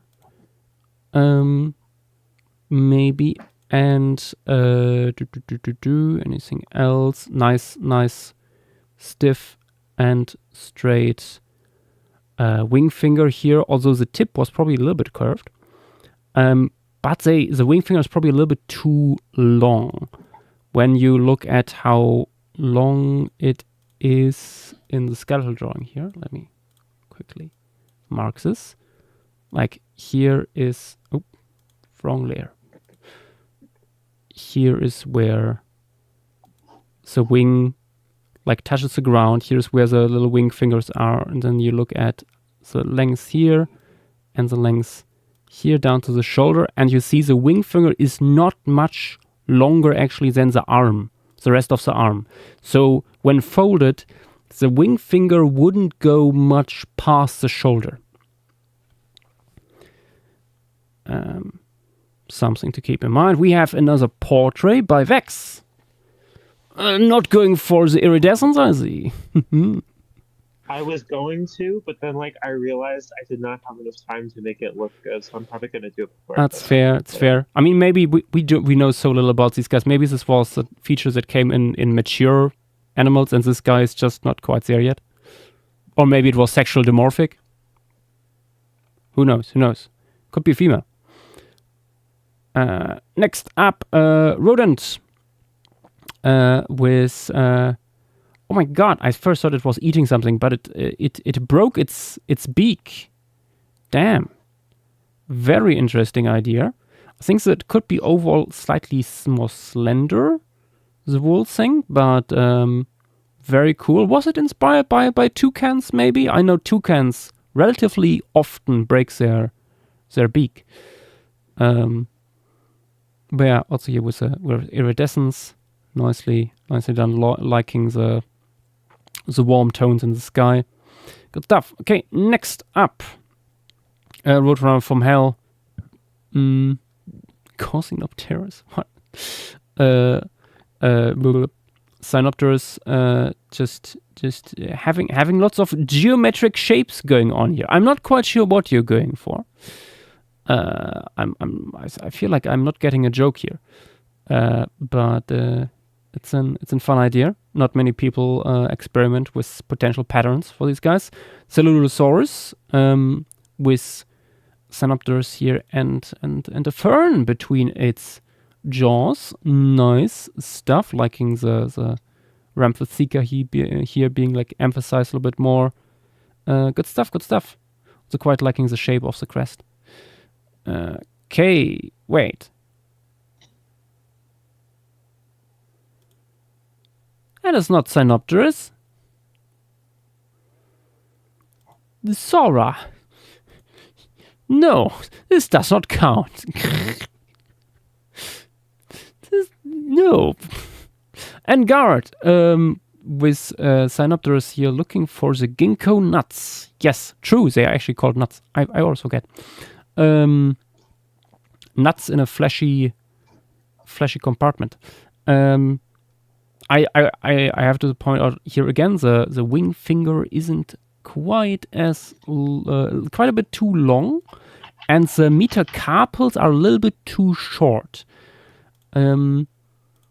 When you look at the skeletal drawing here and then compare like here, you see like an increase in length towards the wing finger here, like with the shortest element being the humerus, then the forearm being quite a bit longer than it, and then the metacarpals here are still a little bit longer than the forearm. So yeah, at least makes them the same length, I would say, than the forearm. But yeah, no, otherwise quite nice. Iridescence and stuff. I would maybe not make the shoulders stick out this much, like connect it a little bit more to the rest, and maybe the torso slightly shorter. But yeah, no, nice, very nice iridescence effect here. Okay, tapping Snurtle with this little guy just walking there. Meliophobia. Okay. I quite like that you went more for the greenish tones here of the whole thing. At the end of the day, we cannot be sure like what exactly the iridescence looked like. Really hard to say. So yeah, no, that looks good. Also nice perspective and stuff. Ooh, Gaps coming in with the animation. Nice. I saw you already made a drawing of this guy. So yeah. And going for an animation instead is really cool. Also beautifully showing off here how slim the skull overall is. Mwah. Excellent. And with a puffing up plumage here, really cool. Then we have a little portrait by Velociraptor, going for a very colorful crest here and the iridescence on the body. I quite like the light stripes under the eyes. Keep in mind we actually have the stripe here on the crest, and it runs parallel to the skull table.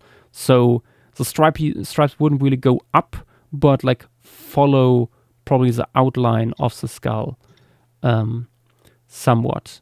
At least based on the one really well preserved stripe we have there. There's like part of different stripes potentially in there. The preservation isn't the best in that area. But yeah. Then we have, oh yes. That is okay. For a second I thought it was yet another version of Sleepy T-Rex. Cephalaspis intruder. With this little guy here, based on Nemicolopterus, I presume. Very cool, showing off a baby. Very cute little guy. Nicely done. And then we have, another one laying down by Lolpai here. Experimenting a little bit more with the colors and stuff. I really like the tuft on the tail and below here on the jaws, a little beard. Really cool. I love bearded Tabijarids. Very nice.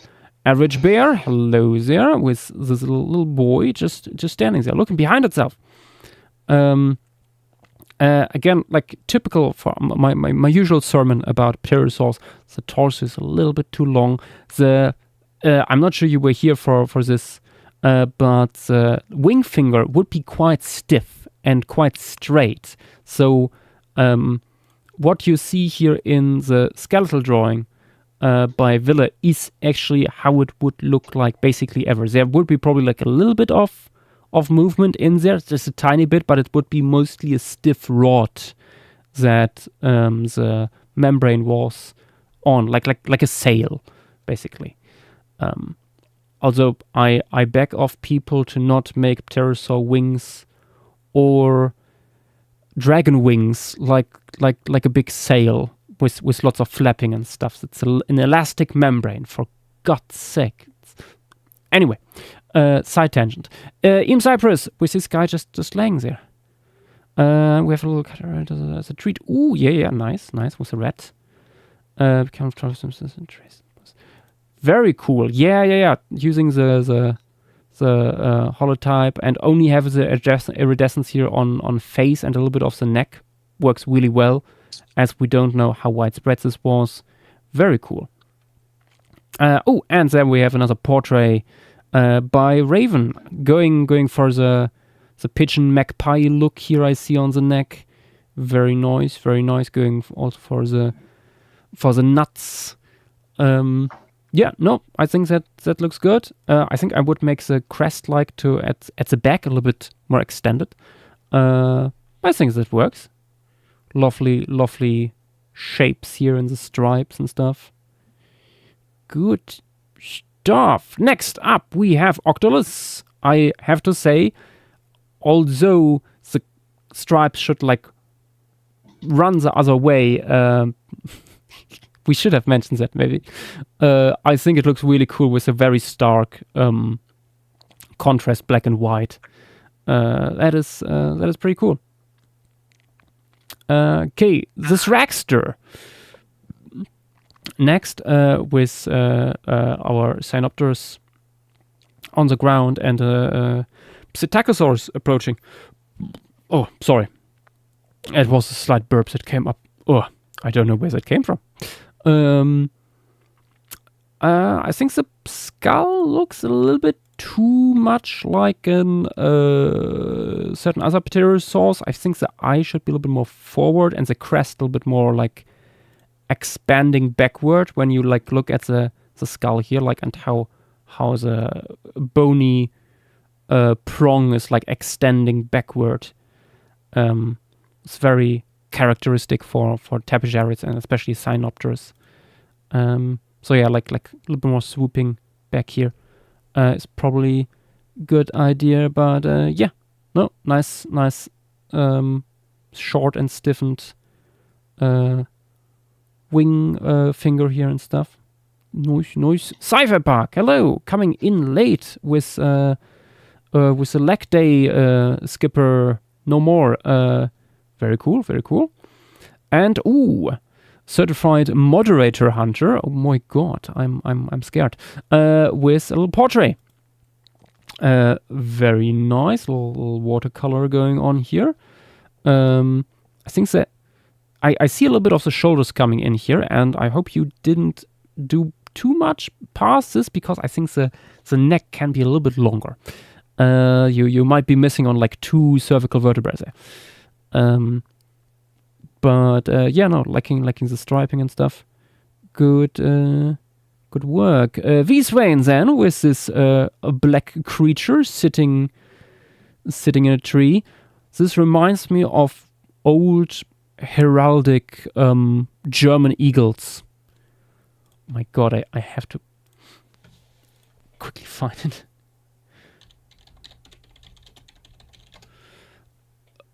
This looks incredibly similar to certain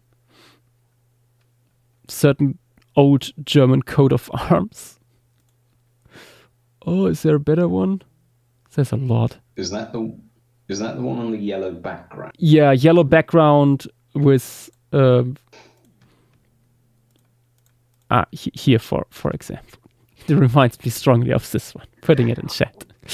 Very fun. Going here for the fruits, the nuts, I should say. I think the skull shape is not quite there, but then again, you put obviously quite a bit of Ramphasika on top there. I think the eye should be slightly further back and slightly lower, and I think then it works better. But yeah, no. Nice with the blurred out ginkgo leaves in the front. Nice. Habitacle coming in with a full body reconstruction of it climbing over a tree stump here. Very cool. Loving the iridescence and stuff. Once again, I would say like wing finger a little bit too long and a little bit lacking in terms of the metacarpals. Like this looks very nicely like humerus and forearm, but it's like there's very little metacarpals in here. So what you basically gave too much in the wing finger, you could add in the arm here. But yeah, very cool indeed. Cheesy Serrato, that is really. I love the tuft on the back of the crest here.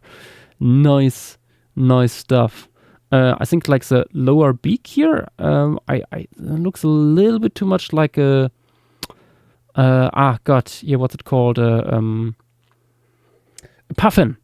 A little bit too much, I would say. Like keep in mind, like the little crest on the mandible is further back, so the beak would be a bit more pointy at the front. Then Saurian. With several little doodles here, very nice. It's, in various poses, looks good. Ooh, Asian glossy starling study for no reason. I mean, if you can translate this over onto the sky, that would be great. Sorops going a little bit more wild with the coloration here and the iridescence too. Iridescence not always needs to be on a black feather. That is very true actually. We have also like brown feathers with iridescence going on. There's also certain pigeon breeds, for example, where you can see that. So that's fun. I'm not sure how much they looked into that with Cynopterus, but I mean, it could be also different population, different sex or different genetic stage, Ooh, Acrosaurus, hello, long time no see. Lovely idea here with the plumage like extending onto the crest. That is very cool. And the stripes here coming off it, very dynamic stuff, patterning. And we have once again Alex coming in with this beautiful guy here, nice with a forward swept wings and stuff. Excellent, loving the iridescence. Something I would say, I think the eye is a little bit big. Oh wait, I just realized you made a baby. That's based on Nemicolopterus. Yeah, no, that works then with the eye size. Okay. Oh, tweaked sketch here by Prostracid. Yeah, that works better with the proportions. And we have a wool parade by Captain Trololo. They're just walking there. I think the wings are folded a little bit weird, but I will not go into that. Oh, someone had a little echo in there. Sorry. Yeah, that was me. Move my phone a little bit. It also Yep. looks like it's a reference to something. Yeah, I feel like this is referencing something. Ultra Rooster here. Oh, going for the sexual dimorphism. Nice. Looks pretty good. Only thing I will mention is, once again, you're missing out, unfortunately, on the metacarpals. You have forearm, and you have like a humerus and forearm, but there's like a wool section missing here in the wing. But lovely stuff nonetheless. I see Roadrunner from Hell is already posting the thing. This is skeletal as well as the skull. Both of the one of these was only The skull looks so cartoony. Yeah, I also found diagrams of the top part of Pachycucuta brevirostris. So we have both diagrams and actual photos of them. But unfortunately, Dynamo and JW are not here yet. But not to fear. I know my way around carnivorans. MS Rive, we have actually no idea if it is a male thing. People like to attribute stuff like that as a male feature, but we have tons of birds today without any sexual dimorphism where both sexes are iridescent to some degree. Like magpies, for example. Like pigeons and so on. Yeah, no, there's and we don't know how it was in pterosaurs. Like, we love to like compare pterosaurs to birds, but we honestly have no clue how they did it. In like how their social structure was. I mean, in some cases we have an idea somewhat, like with Pteranodon, where we mostly find rather small and especially small crested specimens, and they have been attributed to females, but we cannot be sure 100% because we have never found a specimen with like eggs, for example. So it has been hypothesized that these guys had a harem-like structure with like lots of females and like one big male looking over them, similar to walruses or deer, but we don't really know. Wasn't there a new paper on Pachycucuta? I don't know. I usually don't look much into hyenas. They are scary to draw.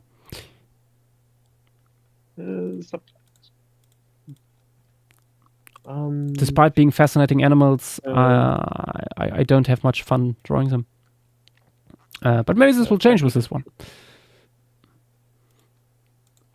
The Pachycucuta very much resembles the hyenas that we know today already. Mm-hmm. So large, front legs longer than the back legs. There we go. Probably a similar diet to, or similar niche, I should say, not diet, niche to extant hyenas, like brown hyenas, Yeah. where they were large scavengers of things that were felled by other carnivores. Yeah. They would likely also hunt as well. You can also, you can really nicely tell from the jaws and overall proportions of the skull. This guy is a bone cruncher. Tall head Very with much- sagittal crest and massive lower jaw. Very Huge robust jaw muscles. molars.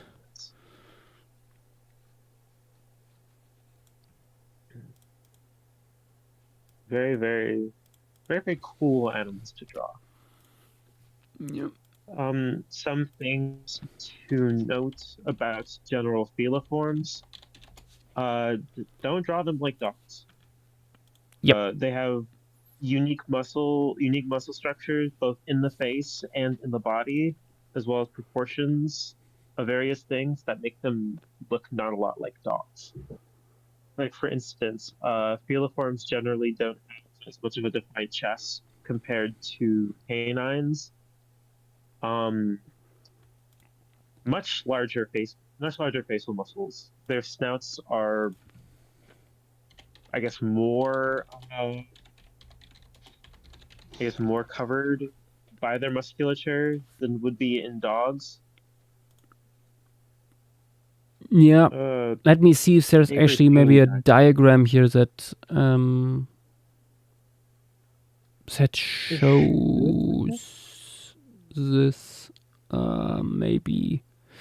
I feel like I have Should be, seen stuff like this before, but don't see it right now. Oh, here you can see like jaw muscles.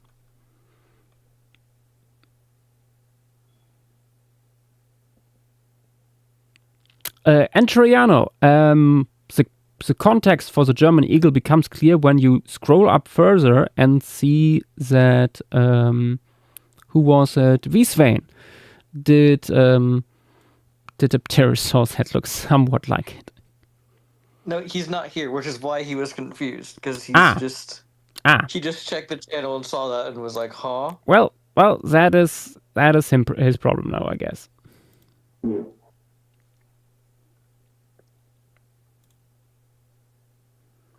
Ooh, that is AI generated. I don't want that. Judging from both the skeletal and as well as just general morphological features, this doesn't seem to vary a huge difference from extant bone hyenas. Yeah. It's not like an artful situation where it occupied a completely different niche. There is like for like cats and dogs, you will find tons of like references for facial muscles and stuff like that, muscles overall. For hyenas, that is not really the case, unfortunately. Or rather, like there are muscle studies, but they usually skip like the nuances of the facial reconstruction. Yash, in other talk, we got word from Dynamo. Ooh. Dynamo basically just said something that agreed with what I said, where tentatively defines the brown hyena part of the genus. New study really defines brown hyena part of the genus. Okay, based on morphology, so makes sense. What you will, top dog of Europe. Yep. Okay. Good to know. We should also mention that the genus is pretty widespread, upper Pliocene to mid Pleistocene. It's known from Europe, Asia, and Africa. So you can put it in all sorts of contexts. Because it's from up to the mid Pleistocene, I would suspect that it didn't see the worst of the ice ages, so not necessarily put it into like a glacial setting, maybe. It still would have been cold and quote unquote arid for the time, but yeah, you know. yeah. Depends on the week. Yeah. These guys, That's why I again, said were quote all unquote. throughout Afro-Eurasia. As for things as, this thing lives with everything. Generally, most of what's Gulopithecus, we do not kinda- post other people's artwork here for reference or inspiration. Yep, yep, yep, yep, yep, yep, yep, yep. That's true. Yeah, also, brown hyenas. Prehistoric kid. I believe it's closest to brown hyenas. Brown or spotted hyenas.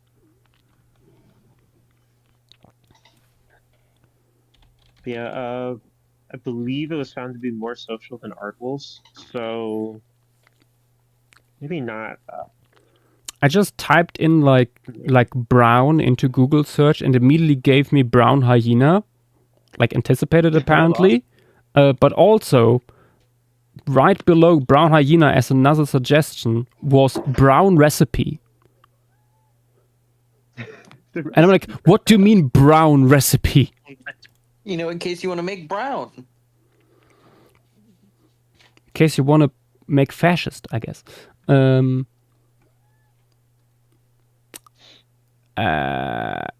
Yep. In case you see something running through your hallway and you need to turn it into a little brown stain. Indeed. Yeah. Brown. I'm not posting this in stream materials, but I'm posting this in other talk. Behold, brown hyena and baby. Oh. Also, when you think of like brown hyenas, they have quite a bit of fur, so you can experiment with that. Like they have quite a bit of long fur on their back. Also, quite a bushy tail. Yeah, there's quite the range of fur between spotted hyenas to aardwolves. They kind of They cover really the look- whole.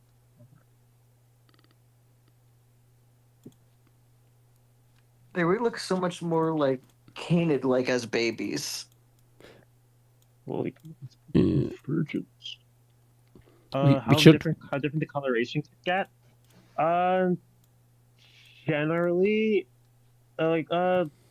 hyenas, extant hyenas are already quite large in like color variation.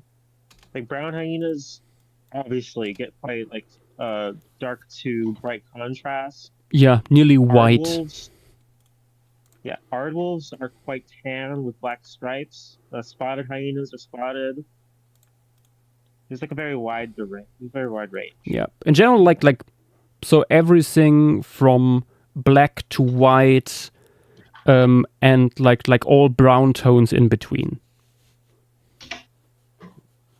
Also, quite a bit diversity in the patterns, like stripes, spots, or like larger areas of like larger splotches.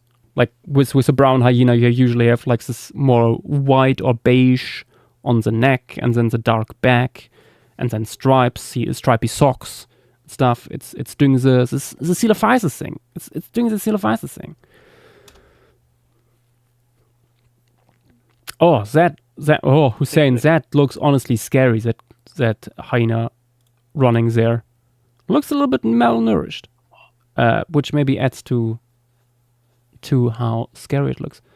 That is also very nice reference. Their gaps, very very good. Yeah, shows how much I don't think that's, snoot is added.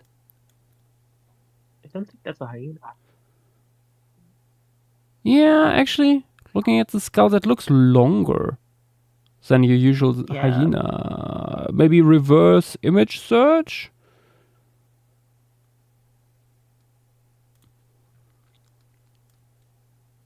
Not sure. At least doesn't look like your usual hyena, at least. Vex, we have someone asking about habitat. Oh, habitat? Kind of everywhere. Yeah, Like, there's a very wide range of habitat throughout all of Afro-Eurasia, but generally, I would assume a more open grassland variety. Yeah, if the For closest modern relatives are anything to go by, grasslands.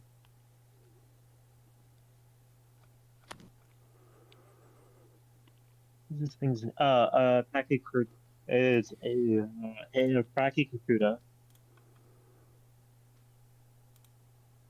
Looks like it had proportionally longer femurs than a modern hyena. Femur. So shorter leg proportions overall, I guess.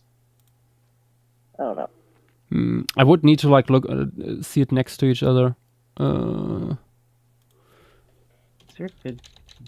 know there's a size comparison between them, but I don't know if there's a skeletal comparison.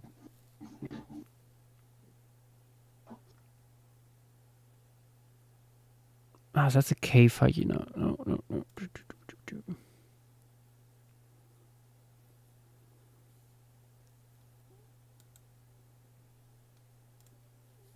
Oh, also of note, since these guys have been around quite a long while, there's evidence that it could have maybe preyed upon early human ancestors.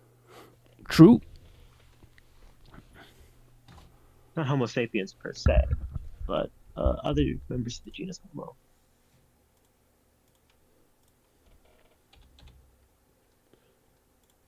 Let me Also, I'm just saying this for people who may use them for behavioral references. I would not depict them with most of Hodari's artwork. The seal hunting and the purpose hunting especially.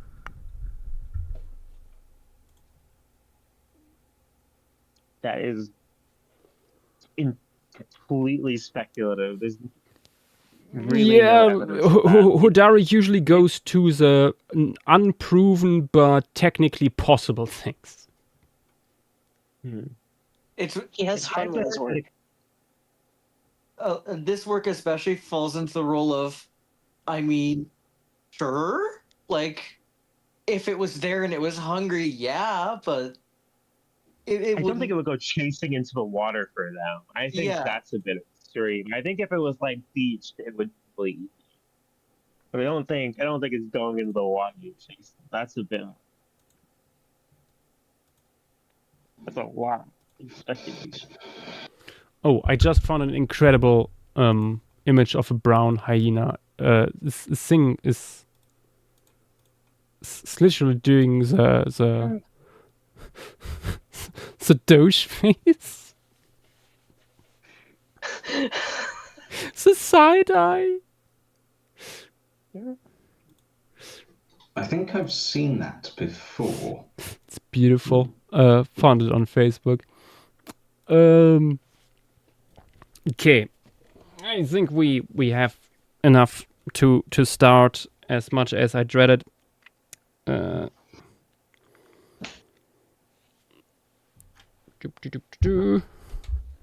Getting stylus. Okay, let us start with Pachycrocuta. Oh wait, actually, one last look in chat. If they have made it. Nope, they have not made it yet.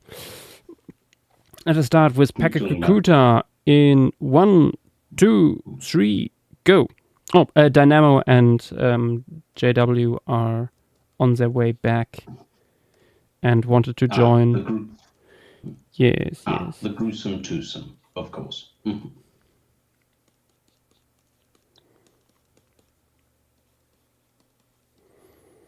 They wanted to be here for the mammal part.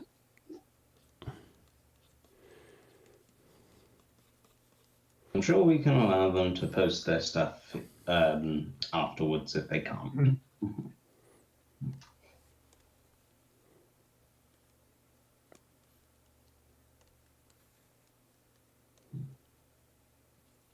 What is the current thing being drawn? Pachycrocuta. Just one at a time, please. I missed that. Pachycrocuta. Mm-hmm. The heavy hyena, quite literally. Not the heaviest. Not the heaviest. I mean, in But terms one of, of you- of name. True. The hyena.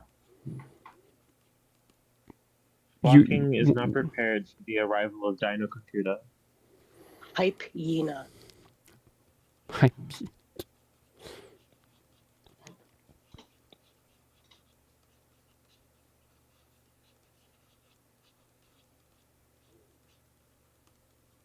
Because I do hope JW and Dynamo get here. I am the person for marsupials, chiropterans, and some whales. I am not very incredibly well versed in most carnivorans, besides like feliforms. But I know of it. That's because I also draw them. They're very fun to draw. Much funner to draw than caniforms. Dogs just kind of look like dogs.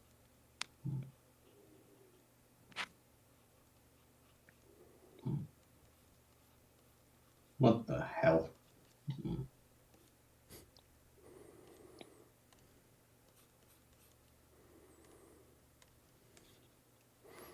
Let's see if I can replicate this look.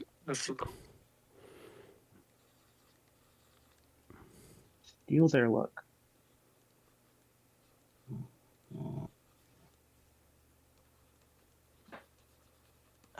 Also, Yash, another funny thing that I found, when looking for one of the groups, I came up with the summary notes of, I can't find shit. I really tried looking. I even tried Google Scholar for just a little bit. There's nothing. Wow.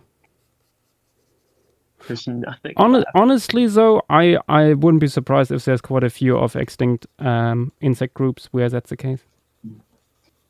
Almost all, I'm pretty sure so far, all of these except for 2 families, or actually no, 3 are extant.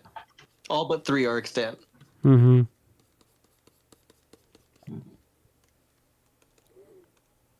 Like, there's so many that are just things that you would see normally.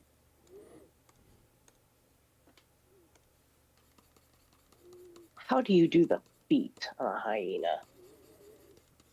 Oh, they got paws. Non-retractable claws. So almost like a dog's paw. More Like a dogs than dog, but cats. Yeah. Which is somewhat ironic. Oh yeah, I think that's one of the main reasons why people confuse hyenas for canids, I feel. Besides the facial structure looking superficially more dog-like. Yep. It's a cat that said woof. Yeah, pretty much. It's actually a cat that laughed.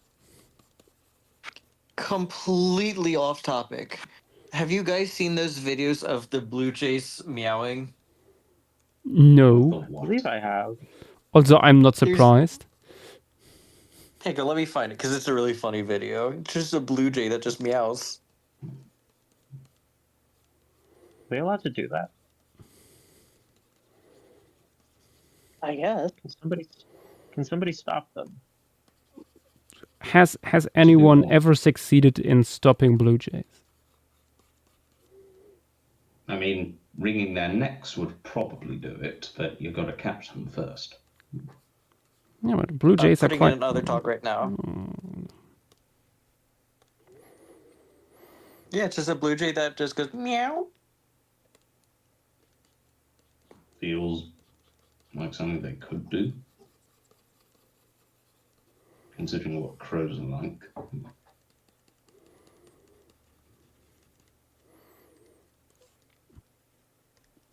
They just did that.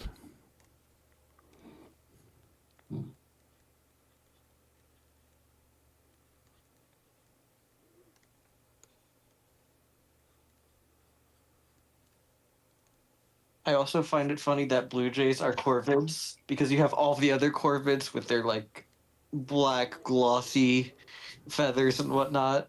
You know, they're typically associated with scary stuff. And then you just have blue jays. I mean, there's a few other like corvids that do that.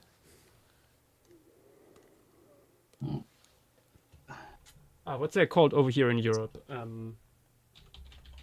Eichelherr. What is the name of the Eichel in German? In English? What is the German name? Eurasian Post a jay. picture of it. I can...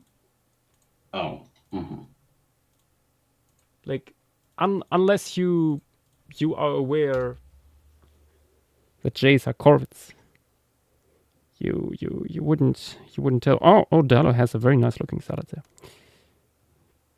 I forgot creepies, not creepies, treepies were corvids. Oh yeah, Treepies are weird. Say it too.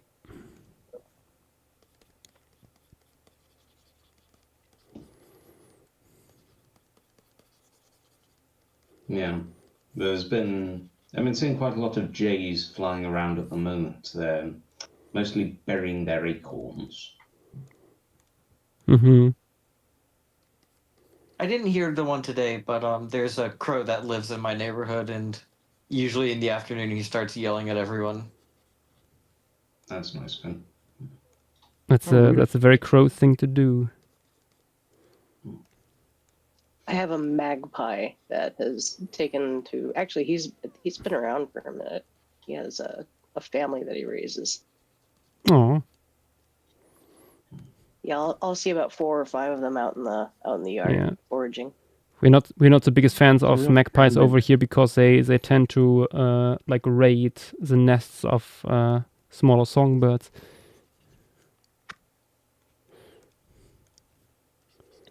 At least our local population loves to do that.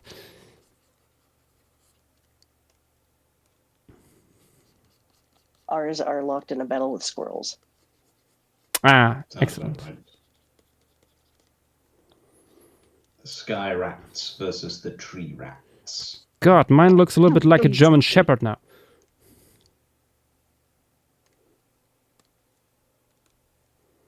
Maybe a bit too dog-like.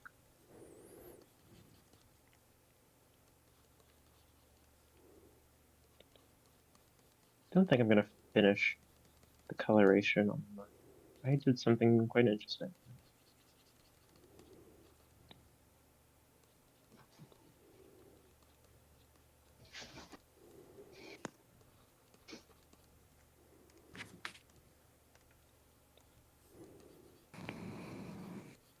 You know, sometimes I find one of these groups when I'm researching it, and I just write down something to note. I'll come back to you. I don't feel like going through all of the scarab beetles right now.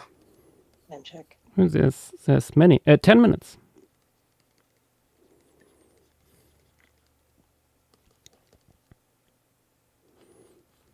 Oh, that's right. We do have 2 stag beetles here. Oh.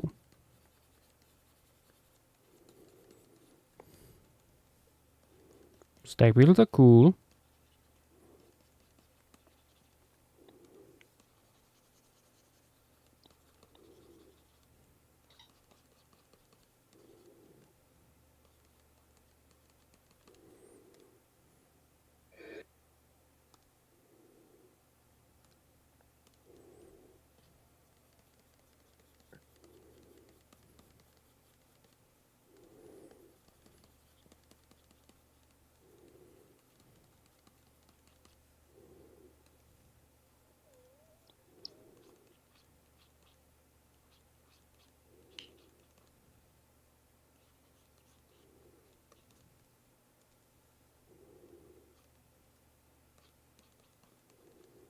Hyenas are such wonderful things.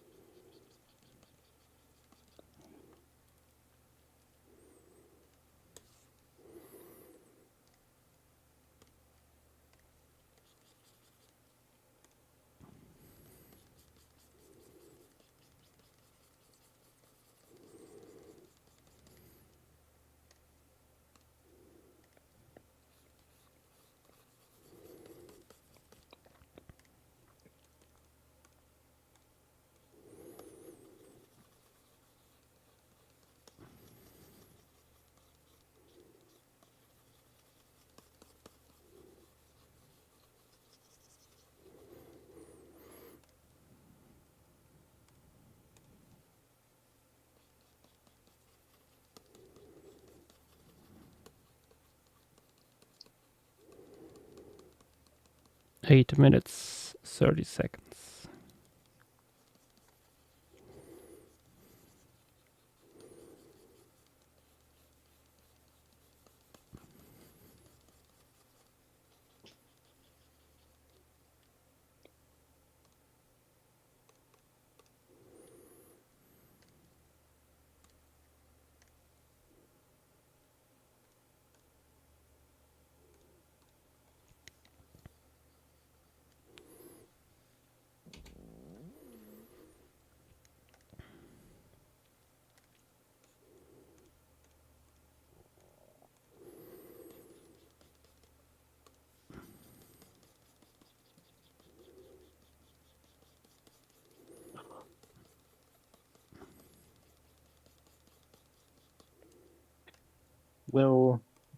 Will they get here? Will they get here? Will they get the buzzer beater? Will Dynamo and JW get the buzzer beater? Will they join at least for the little Egyptian? That is the question.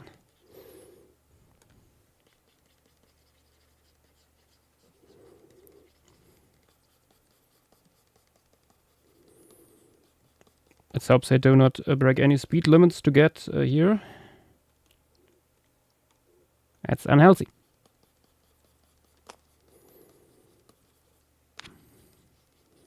No flocking is worse endangering yourself or fellow human beings. I don't know what this means, but Hussein is saying Yash on stream in YouTube is low-key giving FNAF 2 mask noise. What? I also don't know. Oh, you mean like heavy breathing? Like you can't hear him that well? I think my mic is picking up my breathing too much. Maybe. Well, I haven't heard it, so it's... No, it's you're not listening on because YouTube, though. on Discord it's like filtered through, while on like with my audio settings, while on because you have your mic going through directly to YouTube, not capturing to Discord OBS. Yeah. So yeah, okay, it's, that would explain why. Yeah, maybe I should just like have it a little bit more to the side, the mic here.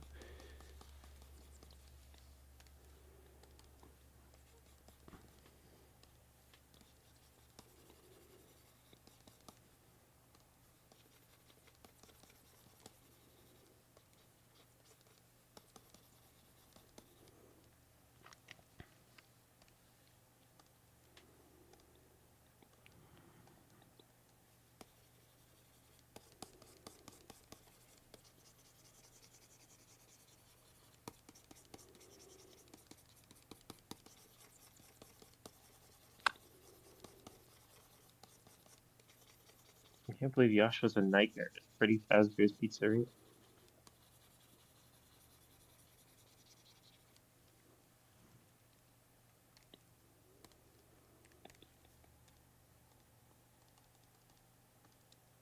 Five minutes.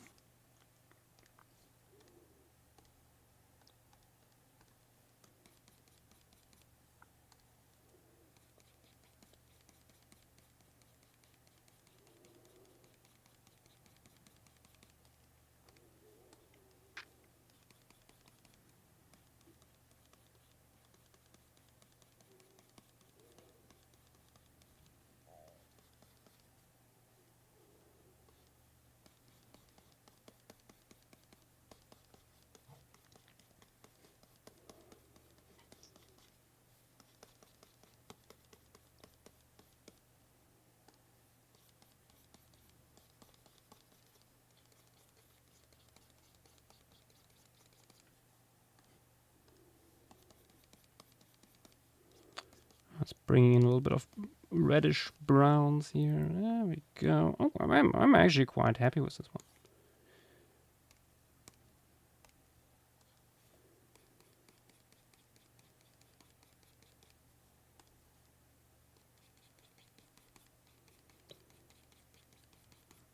one. A little bit more fur here, considering they would live in an ice age climate. Maybe they had slightly more going on.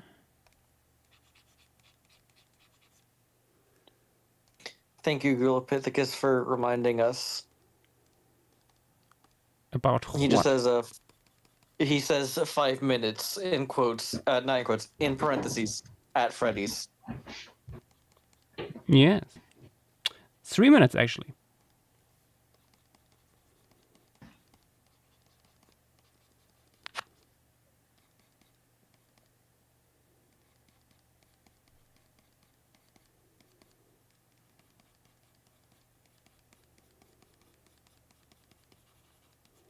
Also, for everyone involved, Others. posture check.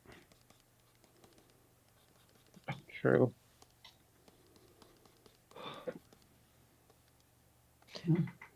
Also, yeah, That was something I just thought of. perfect. Something I just thought of. Did you see my message about having the formation piece set during earliest or latest time, like as last rays of sun or first rays of sun? A little bit tricky. I want to have it like an evening thing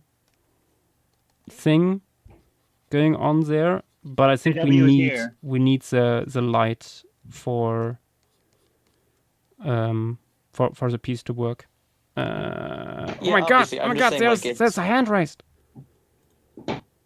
JW is here. 2 minutes left. Hello. Gosh, finally. There we go. How much of the speed limit did you get? Way longer than you would hope. How goes the stream? Well, we are nearly done with Pekka Kukuda.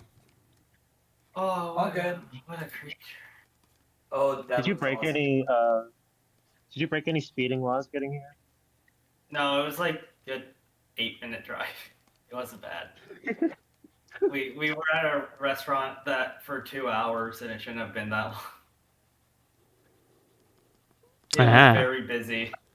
I was about to say like was it like candlelight dinner stuff? So it took a Oh, little no, longer. We were with It was more of an Irish pub vibe. I mean, Okay. it was I mean, basically same thing. yeah. I mean, we were also with my family, so only so much of that you could do. Also, that reminds me. We were there. We were eating dinner because it was someone's birthday recently. Birthday, like 5 days or 4 days ago. Oh my god! Why not 3? Oh, happy belated birthday! Happy way too early late birthday. It was Yeah. it was 3 days ago. It's still, surely we can still, after this hyena, raise a bit of a tune, right? Maybe. Maybe. 20 seconds.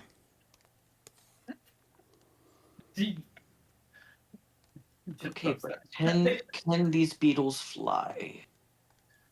What kind of beetles? What beetles? Hydrophilidae. Sort of. I think I've seen hydrophilids at Blacklight. So I'm pretty sure, like, those are water scavenging beetles, right? Yep, not the diving beetles. time the to water post. scavenging beetles. Yeah, yep, those guys can fly. Okay. I live near a creek and they appeared at Blacklight, so there's not really any other way they could get to there. Yes, I'm just double checking because unless it's something that like for most things I'm not specifying, but for some things I'm specifying that yes it can fly just because. I'm not sure about whirligigs. I think they might be able to for like a very small period of time. I haven't gotten there yet. We need to check. My favorite group of beetles that just don't fly are tumbling flower beetle. Wait, they can't fly? I mean, they barely. They barely do. They're so silly. It's one of these situations. Well, they certainly have wings. Yeah. They do have wings. They have pretty big wings. But I Don't mean, use 'em. they just drop out of the flower as soon as you get close. It's a very good common name. Indeed, Golopithecus, if this was prehistoric planet Ice Age, this would be just the enormous Ice Age hyena. True.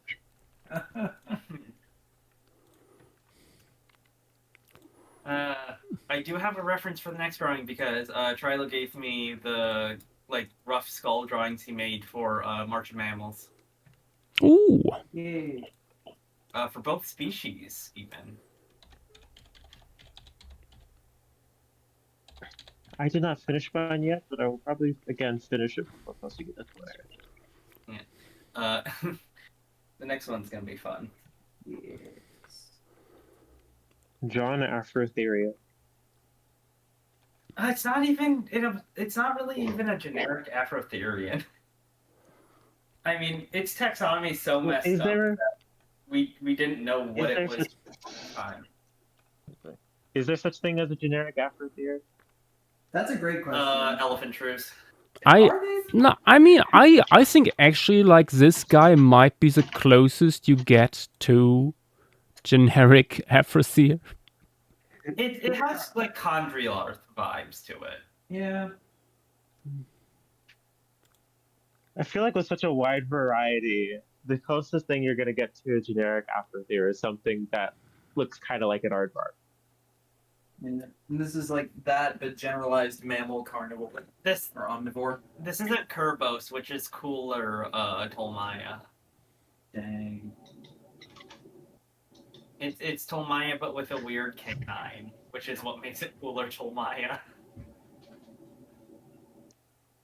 You don't have many animals where their teeth are like one of their teeth are like rooted backwards for some reason. Oh, ew. Oh, Yeah, the canines of the Kurbos are rooted backwards. what could possibly be the purpose? I don't know. They bend forwards. They're awesome. Oh my god! Kurbos is awesome. It's the only reason why I think it's cooler Tolmaya. It's just like the only mammal I know that does that. I mean, from the top of Silly my head, it's days the here. only animal period that does it. Yeah, yeah. There's probably pterosaur or something. Not to my knowledge. Anyway, let's have a look what people posted. Okay, starting with certified moderator Hunter, doing a little thing here. Kelpa. Which it's a little bit hard to see, but I think there is a human face in there, which is disturbing.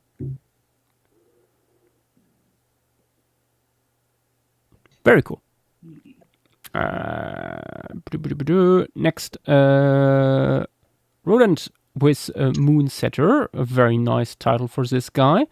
Very fluffy, very appropriate for the Pleistocene. If this wasn't one of the Pleistocene ones, no, looks funny. Very fluffy indeed. Next up, we have Hussein here, who went with a more spotted hyena look on this guy. I quite like the frontal facing yawning or laughing or somewhat vocalizing one here. The sideways portrait looks a little bit, I can't describe it. It looks a little bit ungulate to me. A little bit goatee, I would say. A little bit like a goat. It's don't worry. Carnivorans are horrible to draw. It happens. I like to imagine that the one here in the back is laughing about the face of the other. Next up, we have an incredible interpretation by Prehistoric Kid. Look at the hairy baby. It's so scrunkly. Excellent. Okay, then a genius with this very regal-looking one. I love the mane it has. It gives off a certain gives off like men with long hair that is flying in the wind. It has a vibe of that, I feel. Very nice. Also, the schnooper is very cute.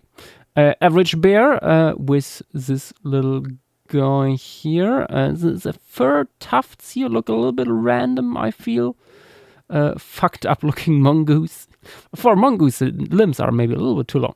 And the eyes might be a little bit low on the skull here, but yeah. I get the hyena vibes. Rotor from Hell, doing something with color. this time around, and digitally. Hyenas do like water indeed. The skull looks a little bit too much like synapses. The ears are a little bit glued on, I would say. Like needs a little bit training there. But yeah. Ooh, next Engard with this Pachycrocuta in a windswept, tundra-looking environment. Ooh, it's blind on one eye. Very fun, and with a wind in the mane here. That's a fun thing to do. Next up, Lolpai, going for something a little bit different. Not quite brown hyena, but still like with a more light-colored front half of the body. Quite cool with a white face and stuff. Very interesting.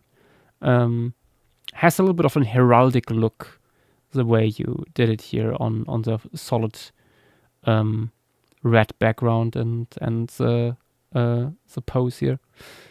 Nice. Ultra loser with wool pack of them staring at you at night, menacingly, as hyenas do. Very nice that you gave them orange glowing eyes. That is indeed what we see in hyenas. Then the Thraxter, with the recreation of the image I posted earlier. Yes, perfect. Incredible. I feel like you gave it a little bit too much of a forehead. It's a little bit of like the mega mind of hyenas right now. But I love the baby and yeah, no, very cool. Next we have a yawning or laughing version here by Vex. Yawning. Very nice. Sweetness of your laughter. Okay, yeah, it says there. Very cool. Loves the torn ear here as a little something. Very cool. And oh my god, look at the precious Velociraptor with hyena Pachycrocuta sleeping in some flowers. Very cute. Nice. Then we have Raven coming in with a very large-eared, probably an African, I would think, population here. Very nice. Loving the pose and stuff. Very menacing yet cute, which is like probably like the best way you describe a hyena in general. Like, yeah, you look at them and you see, oh, they're standing on business, but at the same time, look at this little snooper. A dire pair with Pachycrocuta here in a cave with tons of remains of previous food items. Very nice. I think the snoot looks a little bit too canine, I would say, but I'm not too well versed in hyenas to point you directly in what direction you should go. But yeah, no, I quite like the scene. Good stuff. Brontosaur coming in with what is gonna be just some large herbivore. Okay, maybe some rhinos or mammoths back there. Pachycrocuta standing there looking at some potential prey. Nice. And then we have this beautiful little sketch by Gabs. Oops, God. There was a little burp again coming up for some reason. With also another torn ear here. Looks very fresh.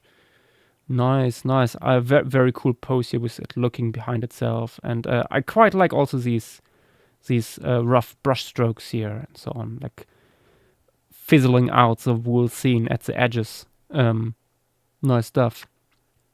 Then, Acrosaurus with a terrifying looking version. It is, sorry to say, it gives a little bit of movie monster vibes. And I'm not sure in what direction to point you to reduce that. I feel like the snoot is a little bit too much drawn back. Like what's it called? The black part of the snoot. Cartilage. Muscle? Oh god. Nasarium? No. Rhinarium.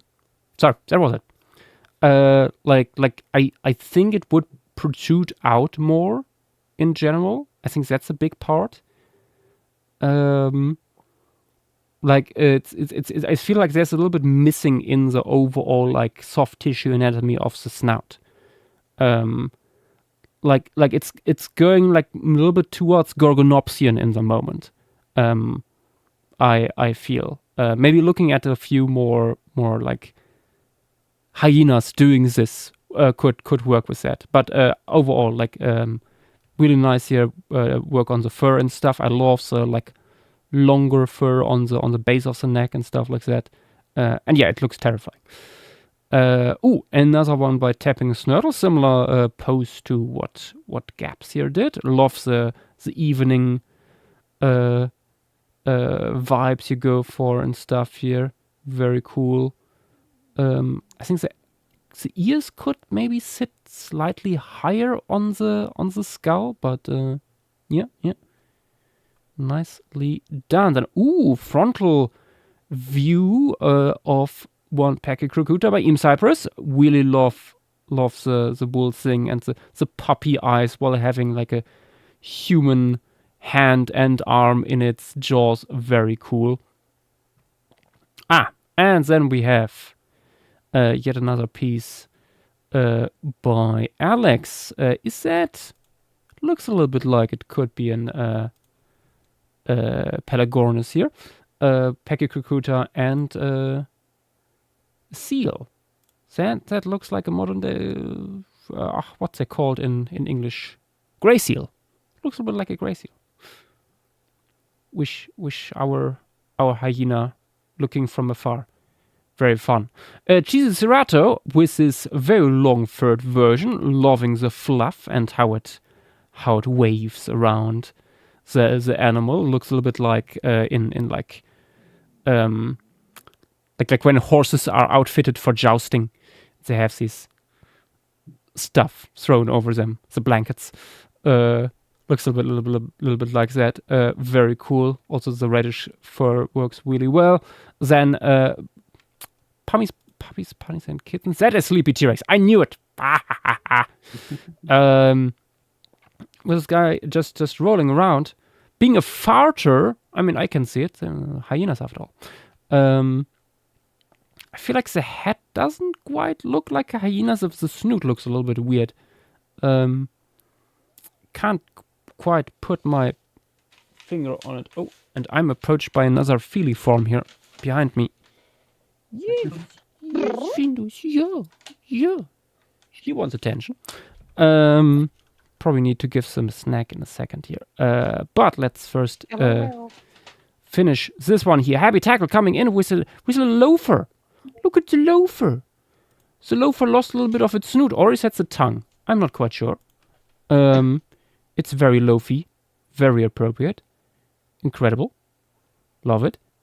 And what do we have here? Octolus with the wool pack of Pachycrocuta approaching something that looks like a human over a proboscidean carcass in the background. That is a menacing thing to look upon. I quite like the light facial markings here and stuff, and the scene overall, like them framing the human and carcass in the background. Well done. And there is a work in progress of the little pupper by Dynamo here. It actually looks a little bit like a juvenile. Don't know what it is, but maybe slight lankiness to it. I'm not sure. Very cute. Love the big tufted tail here and stuff. Good stuff. Saurian then with this one, by the looks of it, jumping over a beach. I feel like the eye isn't quite in the right spot, and it looks a little bit too much like the eye is in frontal view. Look a little bit at like photos of hyenas, like in profile, the eye isn't quite round, really. But yeah, there's some stuff there that can help a lot with improving the look of that. Just really little things that can have a huge impact. Like eyes are so important for things like that. I quite like the tuft of longer fur here on the elbow and stuff. Yeah, also with the sky here in the back. nicely. Yeah. Hussein, that looks already better. Yep. That looks more like hyena already. Okay. And that was our hyena for tonight. I hope you all had a good laugh at it. And we will now move into the last piece for tonight, which is Ptolemaia, which is actually, as the name suggests already, from Egypt, known from Egypt. At least the holotype comes from here. I don't know if it's from anywhere else, but it's named after the Ptolemies, one of the ancient dynasties of Greek-based pharaohs. There's a skull reconstruction coming in. Yeah, I'm off for a second and taking care of Cat that is looking at me with giant eyes, and then we will look at these funky little Afroseers. Okay, back in a moment. Yes, there it is. Jebel Katrani. Yeah, this is from Jebel. Dubious creatures.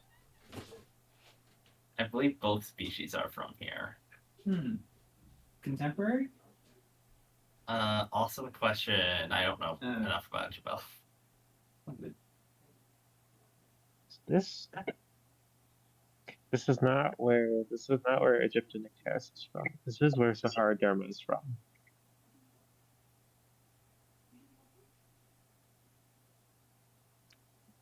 Wait, hold on. Awesome idea. You could have a Sahara Derma eating or stealing a baby one. Perchance. I believe they would be small enough to be. The animal's name is Ptolemaia. Hussein. I'm grabbing something.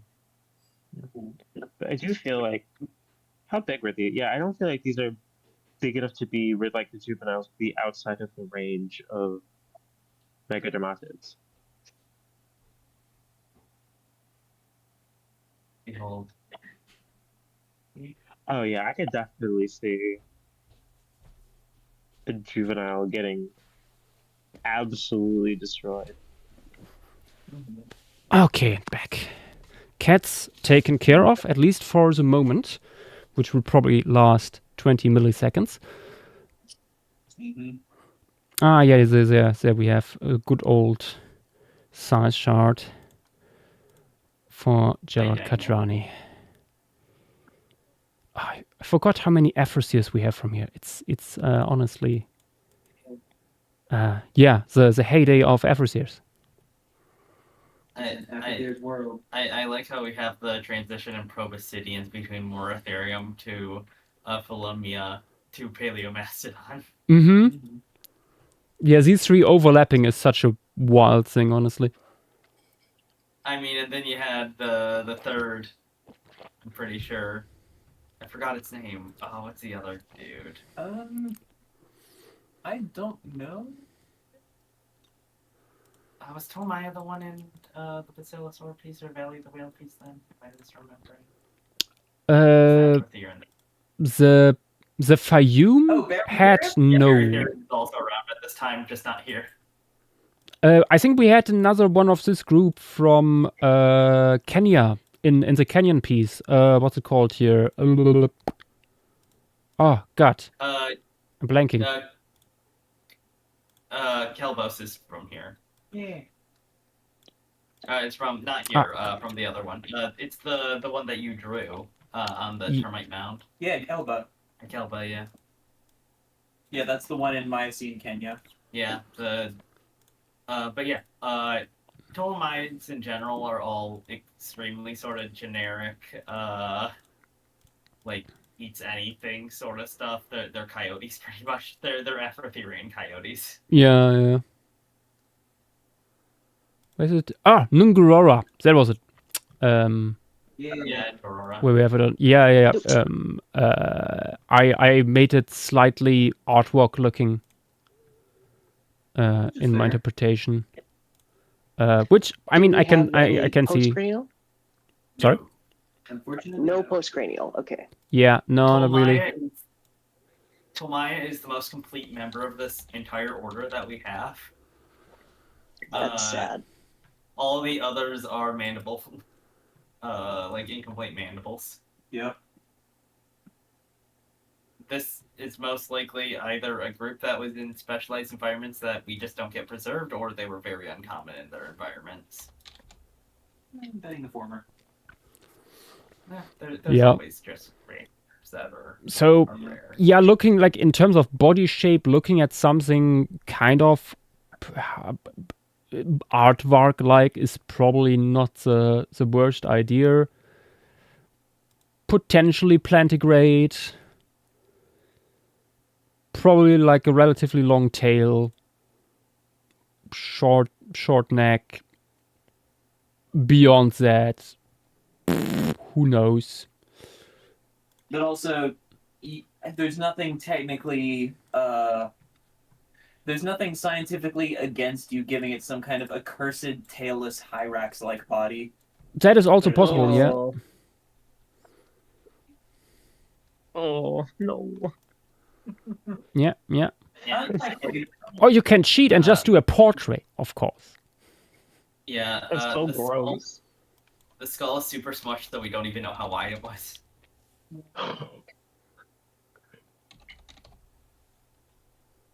Wish like a panini. Wait, this is awesome. I love Paninis are good. This is not. I was saying, I just had an idea for what to do with this guy. Nah, is it a little bit more side view maybe? Yeah, like this guy probably wasn't even like a specialized burrower. Like literally, it's a coyote. Like just try and make an aardvark non-burrower specialized, and then you sort of get the most crania. It would just be you'd get it like pig-shaped in that case. No hunchback, nothing. It's just the animal ever. Yeah, there we go. I mean, in theory, they could even be semi-aquatic. Like literally, We literally just make this thing look like a basal artiodactyl, and you'll get. How big is it? Probably not big. I think the skull is like can see something it like on 20 centimeters or something. You can see it on the size chart, like the 1 meter scale bar. I'd say it's like a. You can see it's relative, and that's even just an estimate. Sorry, I'd say it's like a small coyote size, maybe even smaller. Yeah, this thing is not big. You could pick it up and throw it. Cheesy Serato, that's because it's about the body, not not the rest. Gaps, yeah, elephant shrews and tenrecs, but tenrecs and elephant shrews, their anatomy is kind of informed by how small they are.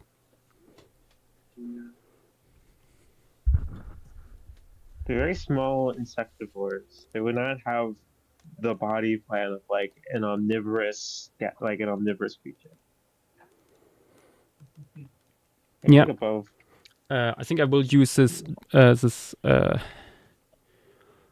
swimming golden retriever here as a reference. Oh, nice. I even use it for my.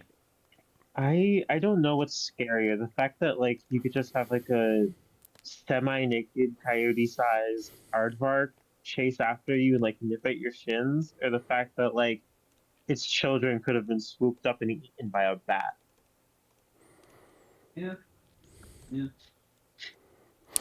Who knows? Both are very scary concepts.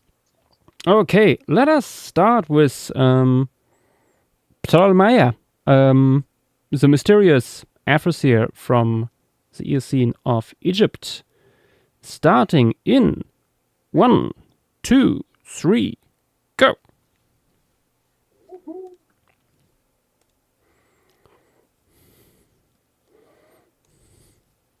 Oh, nap, different layer. There we go.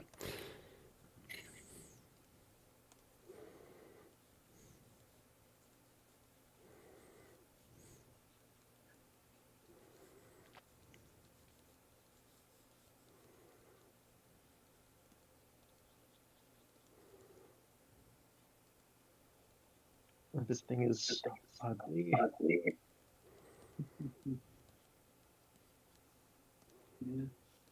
It's Half not. there, Dante fodder. Someone's echoing. Probably us because we're a little bit far away from the laptop.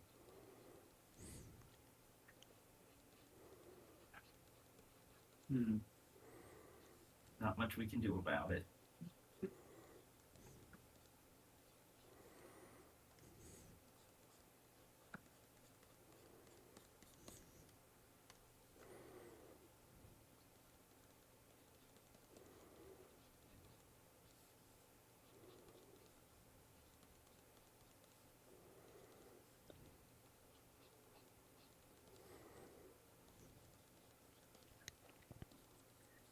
I'm very excited to see how people draw this guy because it's silly. Oh yeah. Also, if you want to portray an environment, like it's Jebel Quandary, it's tropical, bunch of palms. Swampy. I mean, we have tons of like semi-aquatic stuff from here. Early proboscideans, Sirenians. Yeah, and a ton of primates and stuff. So pretty dense. Yeah.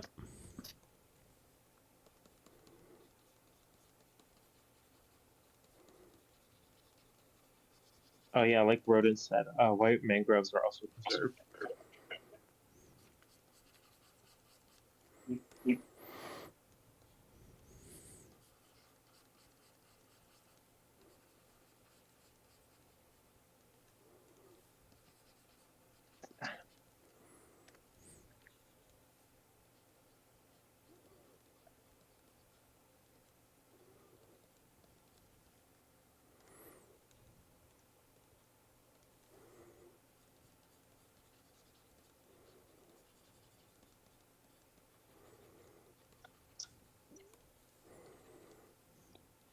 Yeah, oh my.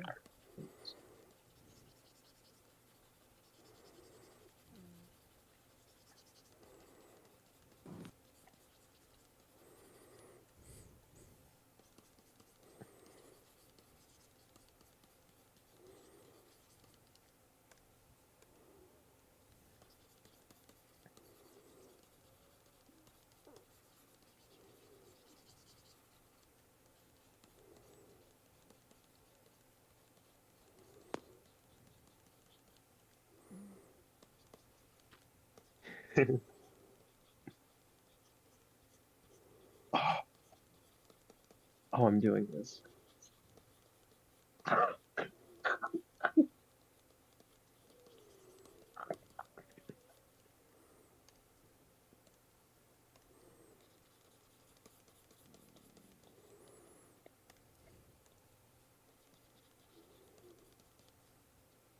love not even having a frame of reference on how to do post screening of an animal. This thing might have the worst silhouette of any animal ever. We don't even know how its silhouette was. Yeah, I was gonna say you have the silhouette of the head, and that's it. What silhouette? Oh no, my interpretation. Oh, okay. of it, I should have specified You that. should specify that.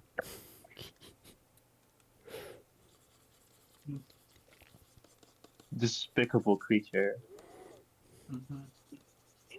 Oh, no, absolutely.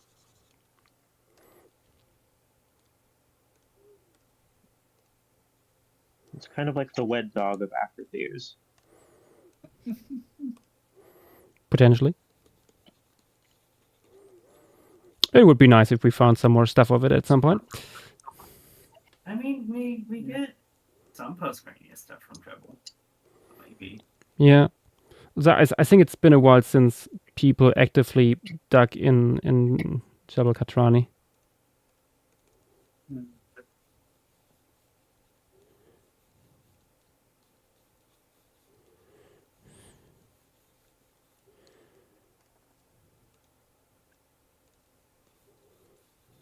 Time check. We are at 14 minutes.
Actually, I have to look at like hyraxes for the noses, I think, here.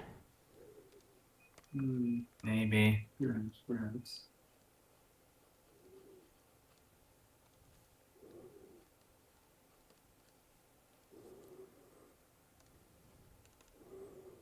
At least I could imagine them having hyrax-like noses.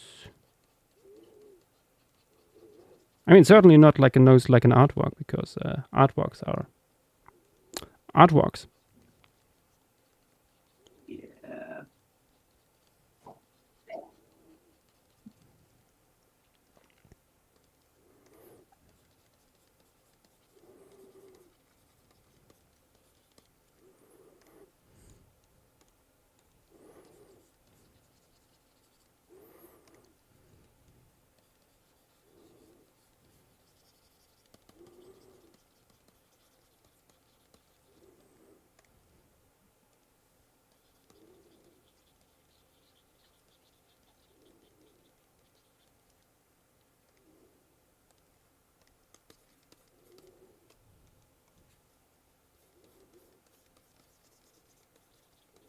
Looking up the faces of hyraxes for reference and immediately getting jump scared by how cute they are.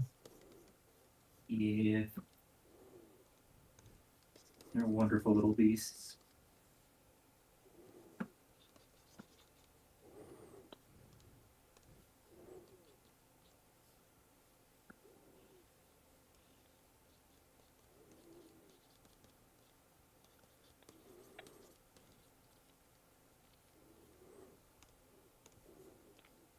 And so very silly.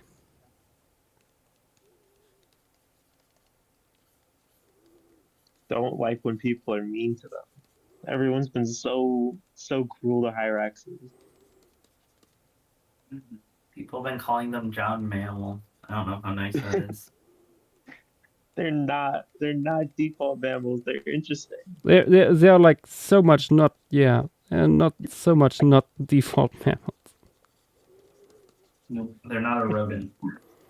They can be both default mammals and absolutely not default mammals. Have you seen that one screaming? Oh yeah. I mean, that's a classic. Which We- because bush hyraxes are the ones that go.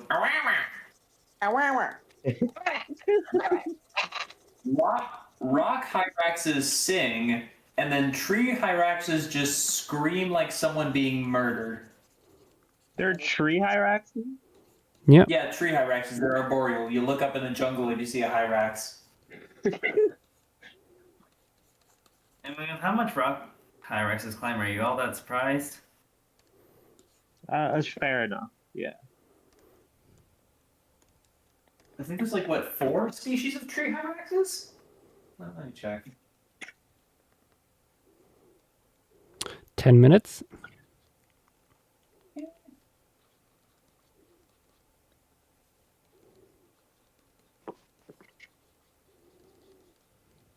Yeah, there's 4 of them. It's getting out of hand.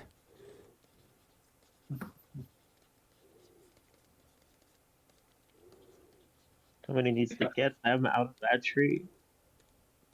Let me post a photo of one of them in other talk text. Behold. Oh, also, very off topic, but I haven't posted it in the thread, Yash, but Birdie is gonna be, or Fiddler's Green is gonna be very annoying. Mm-hmm. Well, good we do a lot thing of- we have another 2 weeks. Yeah. Yeah. I actually, it's because a lot of the locale, like a lot of the information is based off localities rather than formation/members. Yeah. I mean, it's one of these again. Yeah. I had the feeling, like just looking like through like literature on Google Scholar, that we might run into that again. I mean, the literature is good. Like, there's like 1 or 2 localities that are like the famous ones from Fiddler's Green, which are no problem. And I even found like a whole thing, including like lists of like cephalopods, brachiopods, all that. So that's not an issue. I Yeah. would so much rather deal with that again than, hey, here's 1,500 insects. They're all coeval. Good luck. Yeah. Oh yeah. Speaking of the change, I assume we're not spinning the wheel tomorrow. Because I. No, I we think do. We do. that- Oh, what do you say? We do. So we're gonna have a month of prep. Basically. I don't know. Huh. Interesting. Interesting.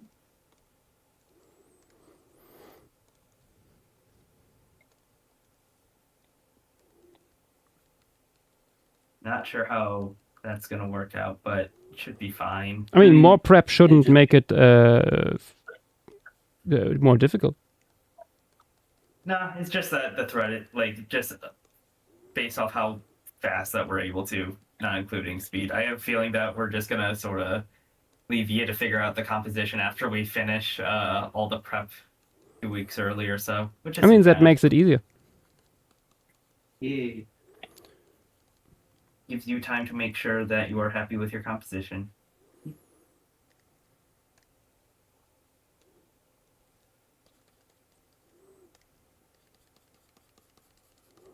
Seven minutes.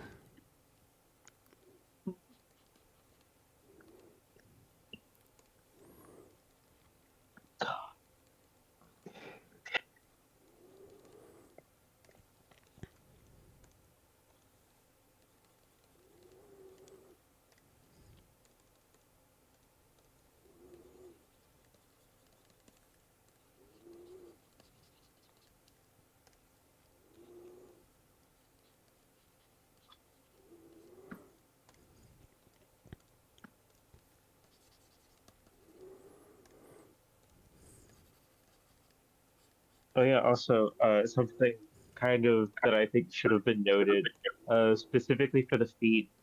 If you look at aardvarks have those large claws. Those are because they actually break open termite mounds, right? And like this guy would not be doing that. Probably not. Yeah, no, we were saying how this wouldn't be as burrowing specialized and all that.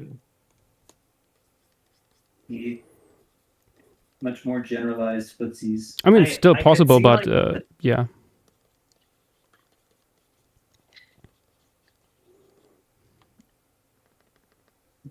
I could see maybe the same foot structure, maybe even depending on evolution, having the inside toes on the forelimbs or something.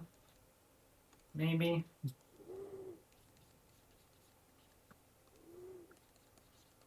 I have to read one of the most confusing things I've seen so far today.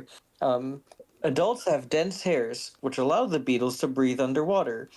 Despite Yeah. being referred to as aquatic insects, the beetles are unable to swim. What Yeah. beetles? Dryopidae. What's They probably just Triopidae? grab So- onto, so- plant life and drag themselves underwater. Yeah. Yeah, they just kind of they just cling to stuff. They can't swim though. I That's mean hilarious. a lot. That's the case with a bunch of stuff. It's easier to do when you're small. It's just funny that they're so specialized for they can breathe. They can hold their breath for a long time. They have special things to help them breathe underwater. All this stuff can't swim. Yep. Yeah, I mean that's why they need to hold their breath for long, because otherwise you could just hang out by the surface and go up whenever you wanted. They're stuck.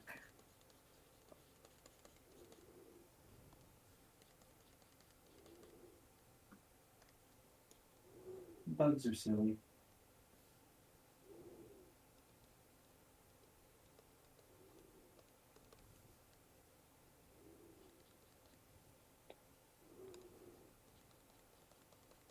This ugly creature.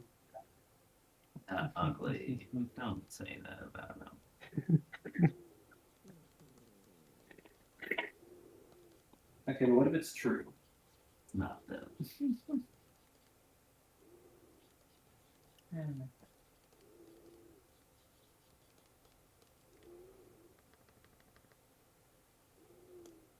Somebody's singing outside the window. That's confusing.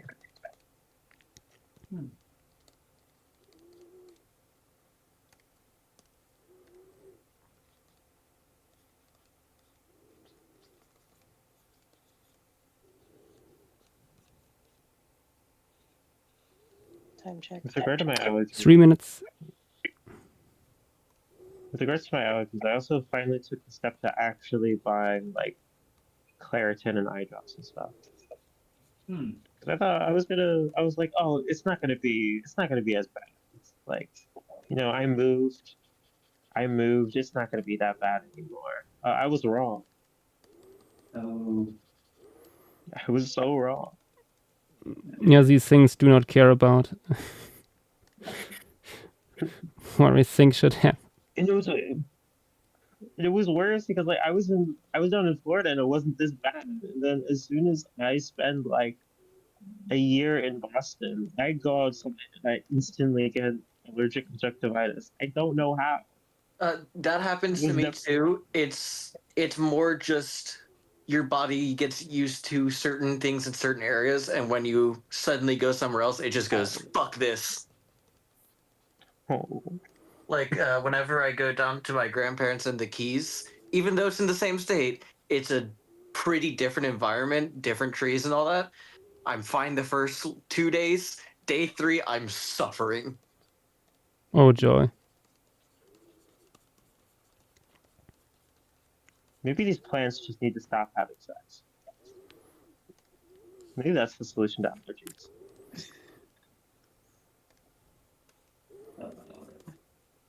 Can legislate them Stop away. being so productive.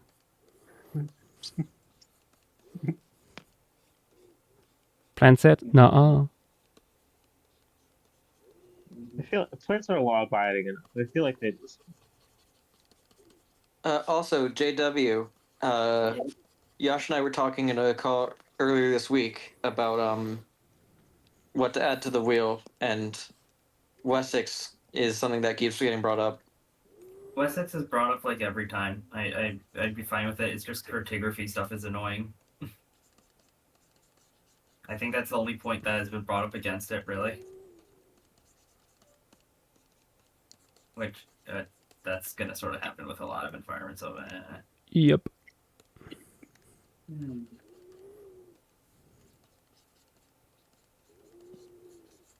yeah.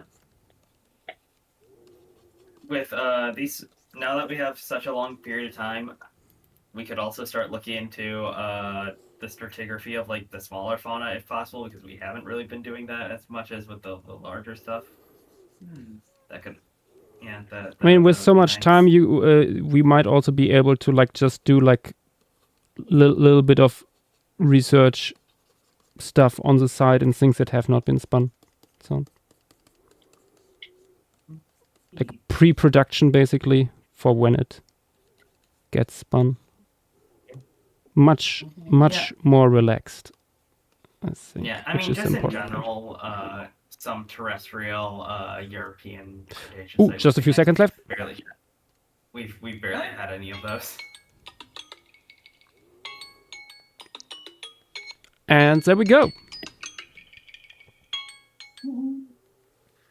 I'm very happy with this. Doing it the amazing Spino way for once with like a direct photo reference here, which honestly worked out quite nice. What a puppy. The dog. I mean, very, very poppy because I used this Golden Retriever. Yeah. you can still somewhat see it in there. Somebody's drawing is really good. Please don't. Please don't. But I'm quite happy with this. Maybe I should do this more often.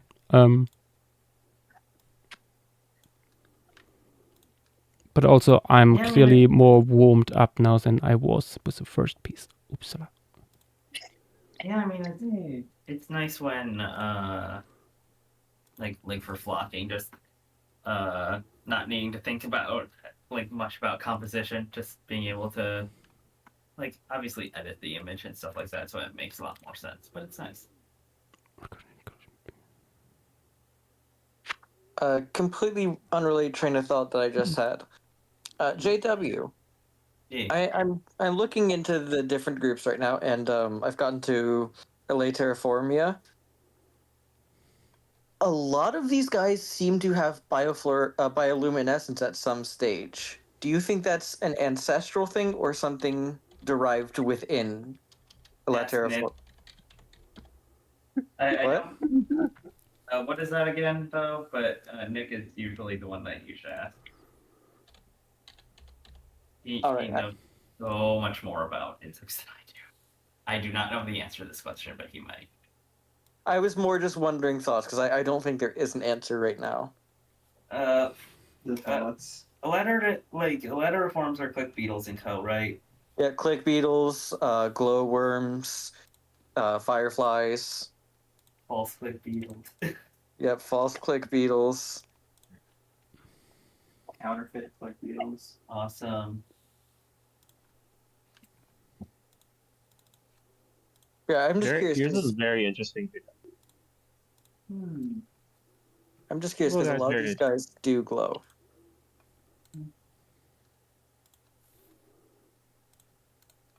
I'm not really sure. Probably, I don't know. We don't know. I don't think. I think it would be funny if the answer is just no, it just evolved that many times in this group.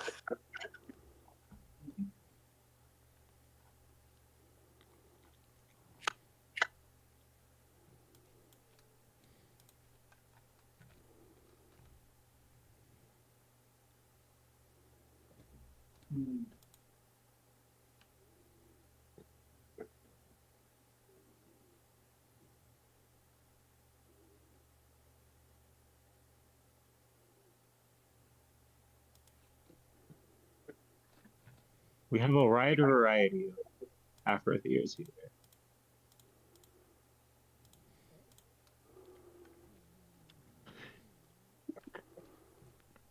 Ah, what a popper. Really, really happy with this one. Damn.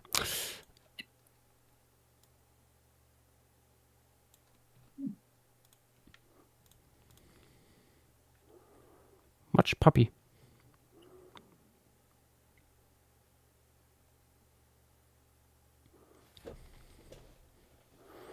Oh, I see. Sci-Fi Pug is catching up with Spooky Synopterus and Pachycrucuta. Very fun.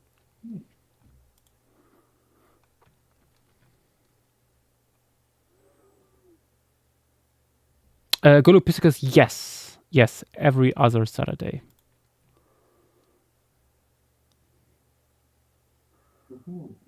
Tango, no, Naga Titan did not win, unfortunately.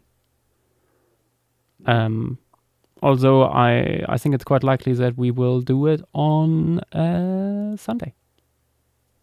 Yeah, I was gonna say. If we come to it on Sunday.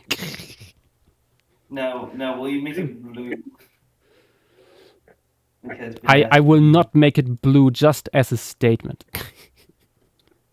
I don't know where the blue comes from. I think it's Someone just made the it for the press release artwork, and then everybody copied it. No, I thought it was like a mythology thing because it's named after Thai mythology. Yeah, Maybe. Naga. It's the it's I think it is just from the Naga people, but I know somewhere in Southeast Asia there's one of the cultures there. It's that it's a large water protector sometimes and sometimes not. There's a lot yeah, of okay. things up there. Okay, looking at the like art of the Naga, yeah, it is typically depicted as this like blue or green. So I think that's why it's blue. Yeah. Probably, and that like was reflected in the like press release artwork, and subsequently was picked up by like other people as well. Okay, let's have a look what people post. Wait, is there new paper? What do we have here? Oh, interesting.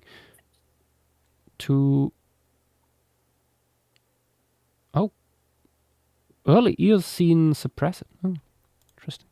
Okay, let's have a look what people posted. I have to go back up now. Oh, there we go. Brontosaur with oh my god, with Ptolemaea having baby on its back, and or is it? Oh no, it's not a baby on the back. That's the adult on the back. Is it a Mericerium? Oh damn. Best of luck to her. Oh well. Next, Octolus with full body reconstruction, a little bit more closer. Pedestream one whale. What do you mean? What do you mean? That's not true. It was voted for after all. With a more robust body plan than usual. Very fun. Liking the bristly stuff on the tail here. Maybe a little bit inspired by Tenrex. Who knows? After that, we have Hussein with Ptolemaea here going for a fish. Very nice. I love its goofy little face. Very cute. Next, Velociraptor. Very fun coloration. I love the stripes on the tail. Reminds me of certain mongooses and stuff. Or cibbets. Cibbets, I think, is better comparison. And the naked feetsies. Very nice. And Rodent with this fun little guy with tiny primates on the back. That is excellent. I feel like the head is a little bit too deep based on the skull. But otherwise, I think this is a really cool interpretation. Nice. Then a big... Wait.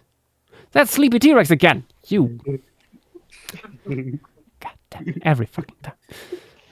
It's me, John Effers here. Name is off, and it's like on pencil. Yeah. I shouldn't be surprised. Very cool with a Hyrax body plan, and it's loafing in the back here. Excellent. As it should. Also more Hyrax like this one by Vex. Walk like an Egyptian. Yes. Very cool. We're getting very interesting interpretations here. After that, oh my god.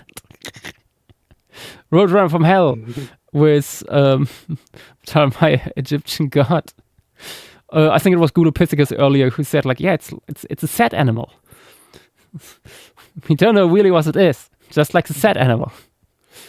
And it has like a longish snoot, so yeah, fair enough.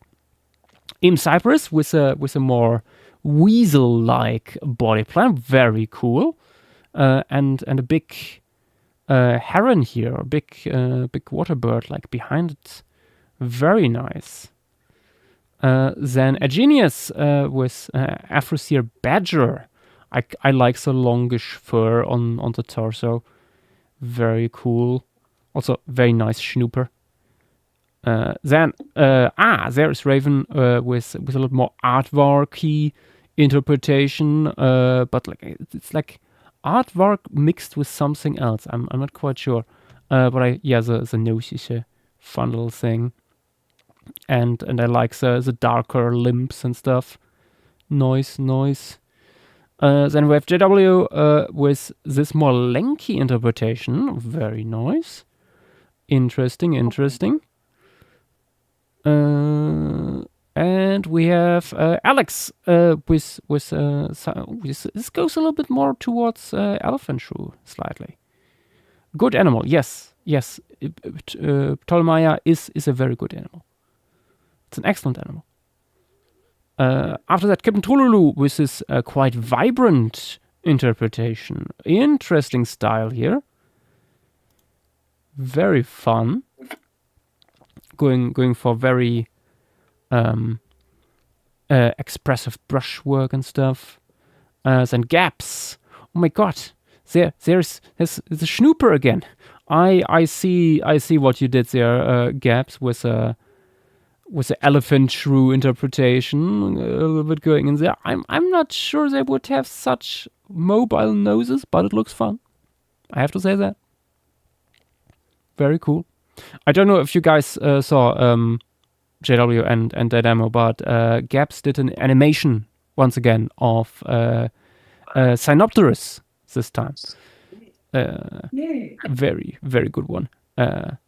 But it's quite upset in chat at this point. Oh, Saurus going in, Acrosaurator, sorry, going in with like a hieroglyph cartouche of Ptolemaea. Very cool idea. And the second one down here looks a little bit like, oh god, it looks like Zool from Ghostbusters. It has such a demon look to it. Very cool. Next, nice one, Ultros. I love the lighting here with the head and the shadow. Slight controversial because the head is the only one part we really know of. Nice interpretation of the snout and stuff. Yeah, no, that is lovely. After that, Tapping Snurtle coming in with this here. Really loving the coloration and stuff. Weirdly, the facial structure reminds me of something. It looks a little bit canine. So, no, not canine. It looks slightly ursine. There's a little bit bear in there, I feel. But yeah, no. Otherwise, very cool. Lovely shading and stuff. And we have, Dire/Pear, the snarling. Oh god, that's just Grunt. Dire. You just did Grunt, but with soft tissue. Interesting idea. I think the lower teeth are a little bit too much protruding. I would say. And it's a little bit too snarling maybe, but yeah, no. The ears I think are a little bit too much forward on the head. Should be further back. Like when you look at the skull, they should be like connecting like in this area, roughly. So you see like the eyes are basically in the middle of the wool thing. Something to keep in mind. Okay, next up, another more weasel or marten-like interpretation by Dynamo here. Very nice. I hope you all post this on social media because way too many people, I think, are not aware of this guy, and or make it look the same. Very cool indeed. After that, the Thraxter, with Pachyhyrax being groomed by two Ptolemaea here. Very nice idea. Love these guys. I think the snoot on the one here in the front is a little bit too pointy, maybe, based on the skull. But I love the idea of these guys just climbing over giant Hyrax and picking out parasites from the fur and stuff. Okay, then Cheesy Cerato with two interpretations here. One full body and a portrait. Very nice. I love the very thin fur where you see like the skin folds underneath. Very cool. And an edited version of the Synopterus. Nice. Very good indeed. Also, Dire did a new version of Pachycurcuta, or rather, like inverted colors on that one. That works really well. An Average Bear with this little guy. Very, very nice. Yeah. I think I would try to show a little bit of fur maybe going on here, but yeah. And I think the lower jaw might be slightly too deep, or I would give it a little bit more of a muzzle, maybe. But nope, looks good. Then we have Saurian going for the more battery style, I see, with a little bit of Tenrex thrown into it. In terms of color, very cool idea. And yeah, that's about it. unless Petite suddenly comes in and floods the chat with 4 pieces at once. Petite from the top rows. Oh. Always bet on the late Petite.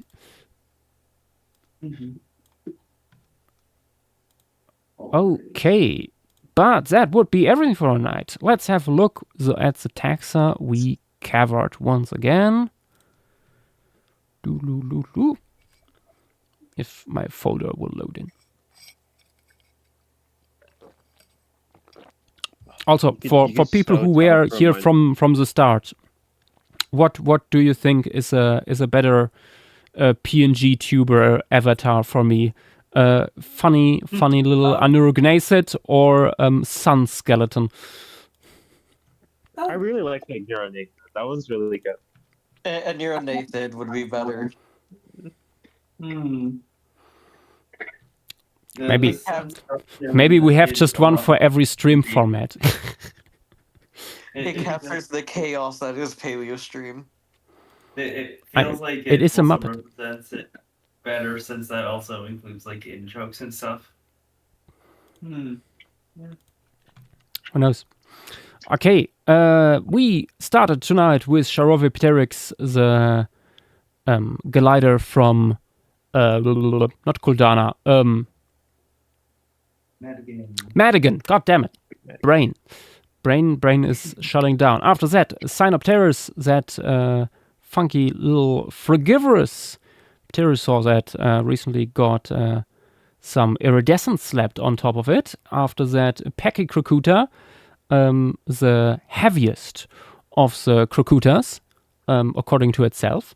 And last but not least, we have Ptolemaya, which is a very fun, quite mysterious Afroseer from the Eocene of Egypt. Okay, this would be everything for tonight, guys. Thank you for being here, and see you potentially tomorrow when we will finally tackle the horrors of Florissant and all its incredible biodiversity. Okay, good night, everyone, and bye-bye. Goodbye. Bye-bye. Also,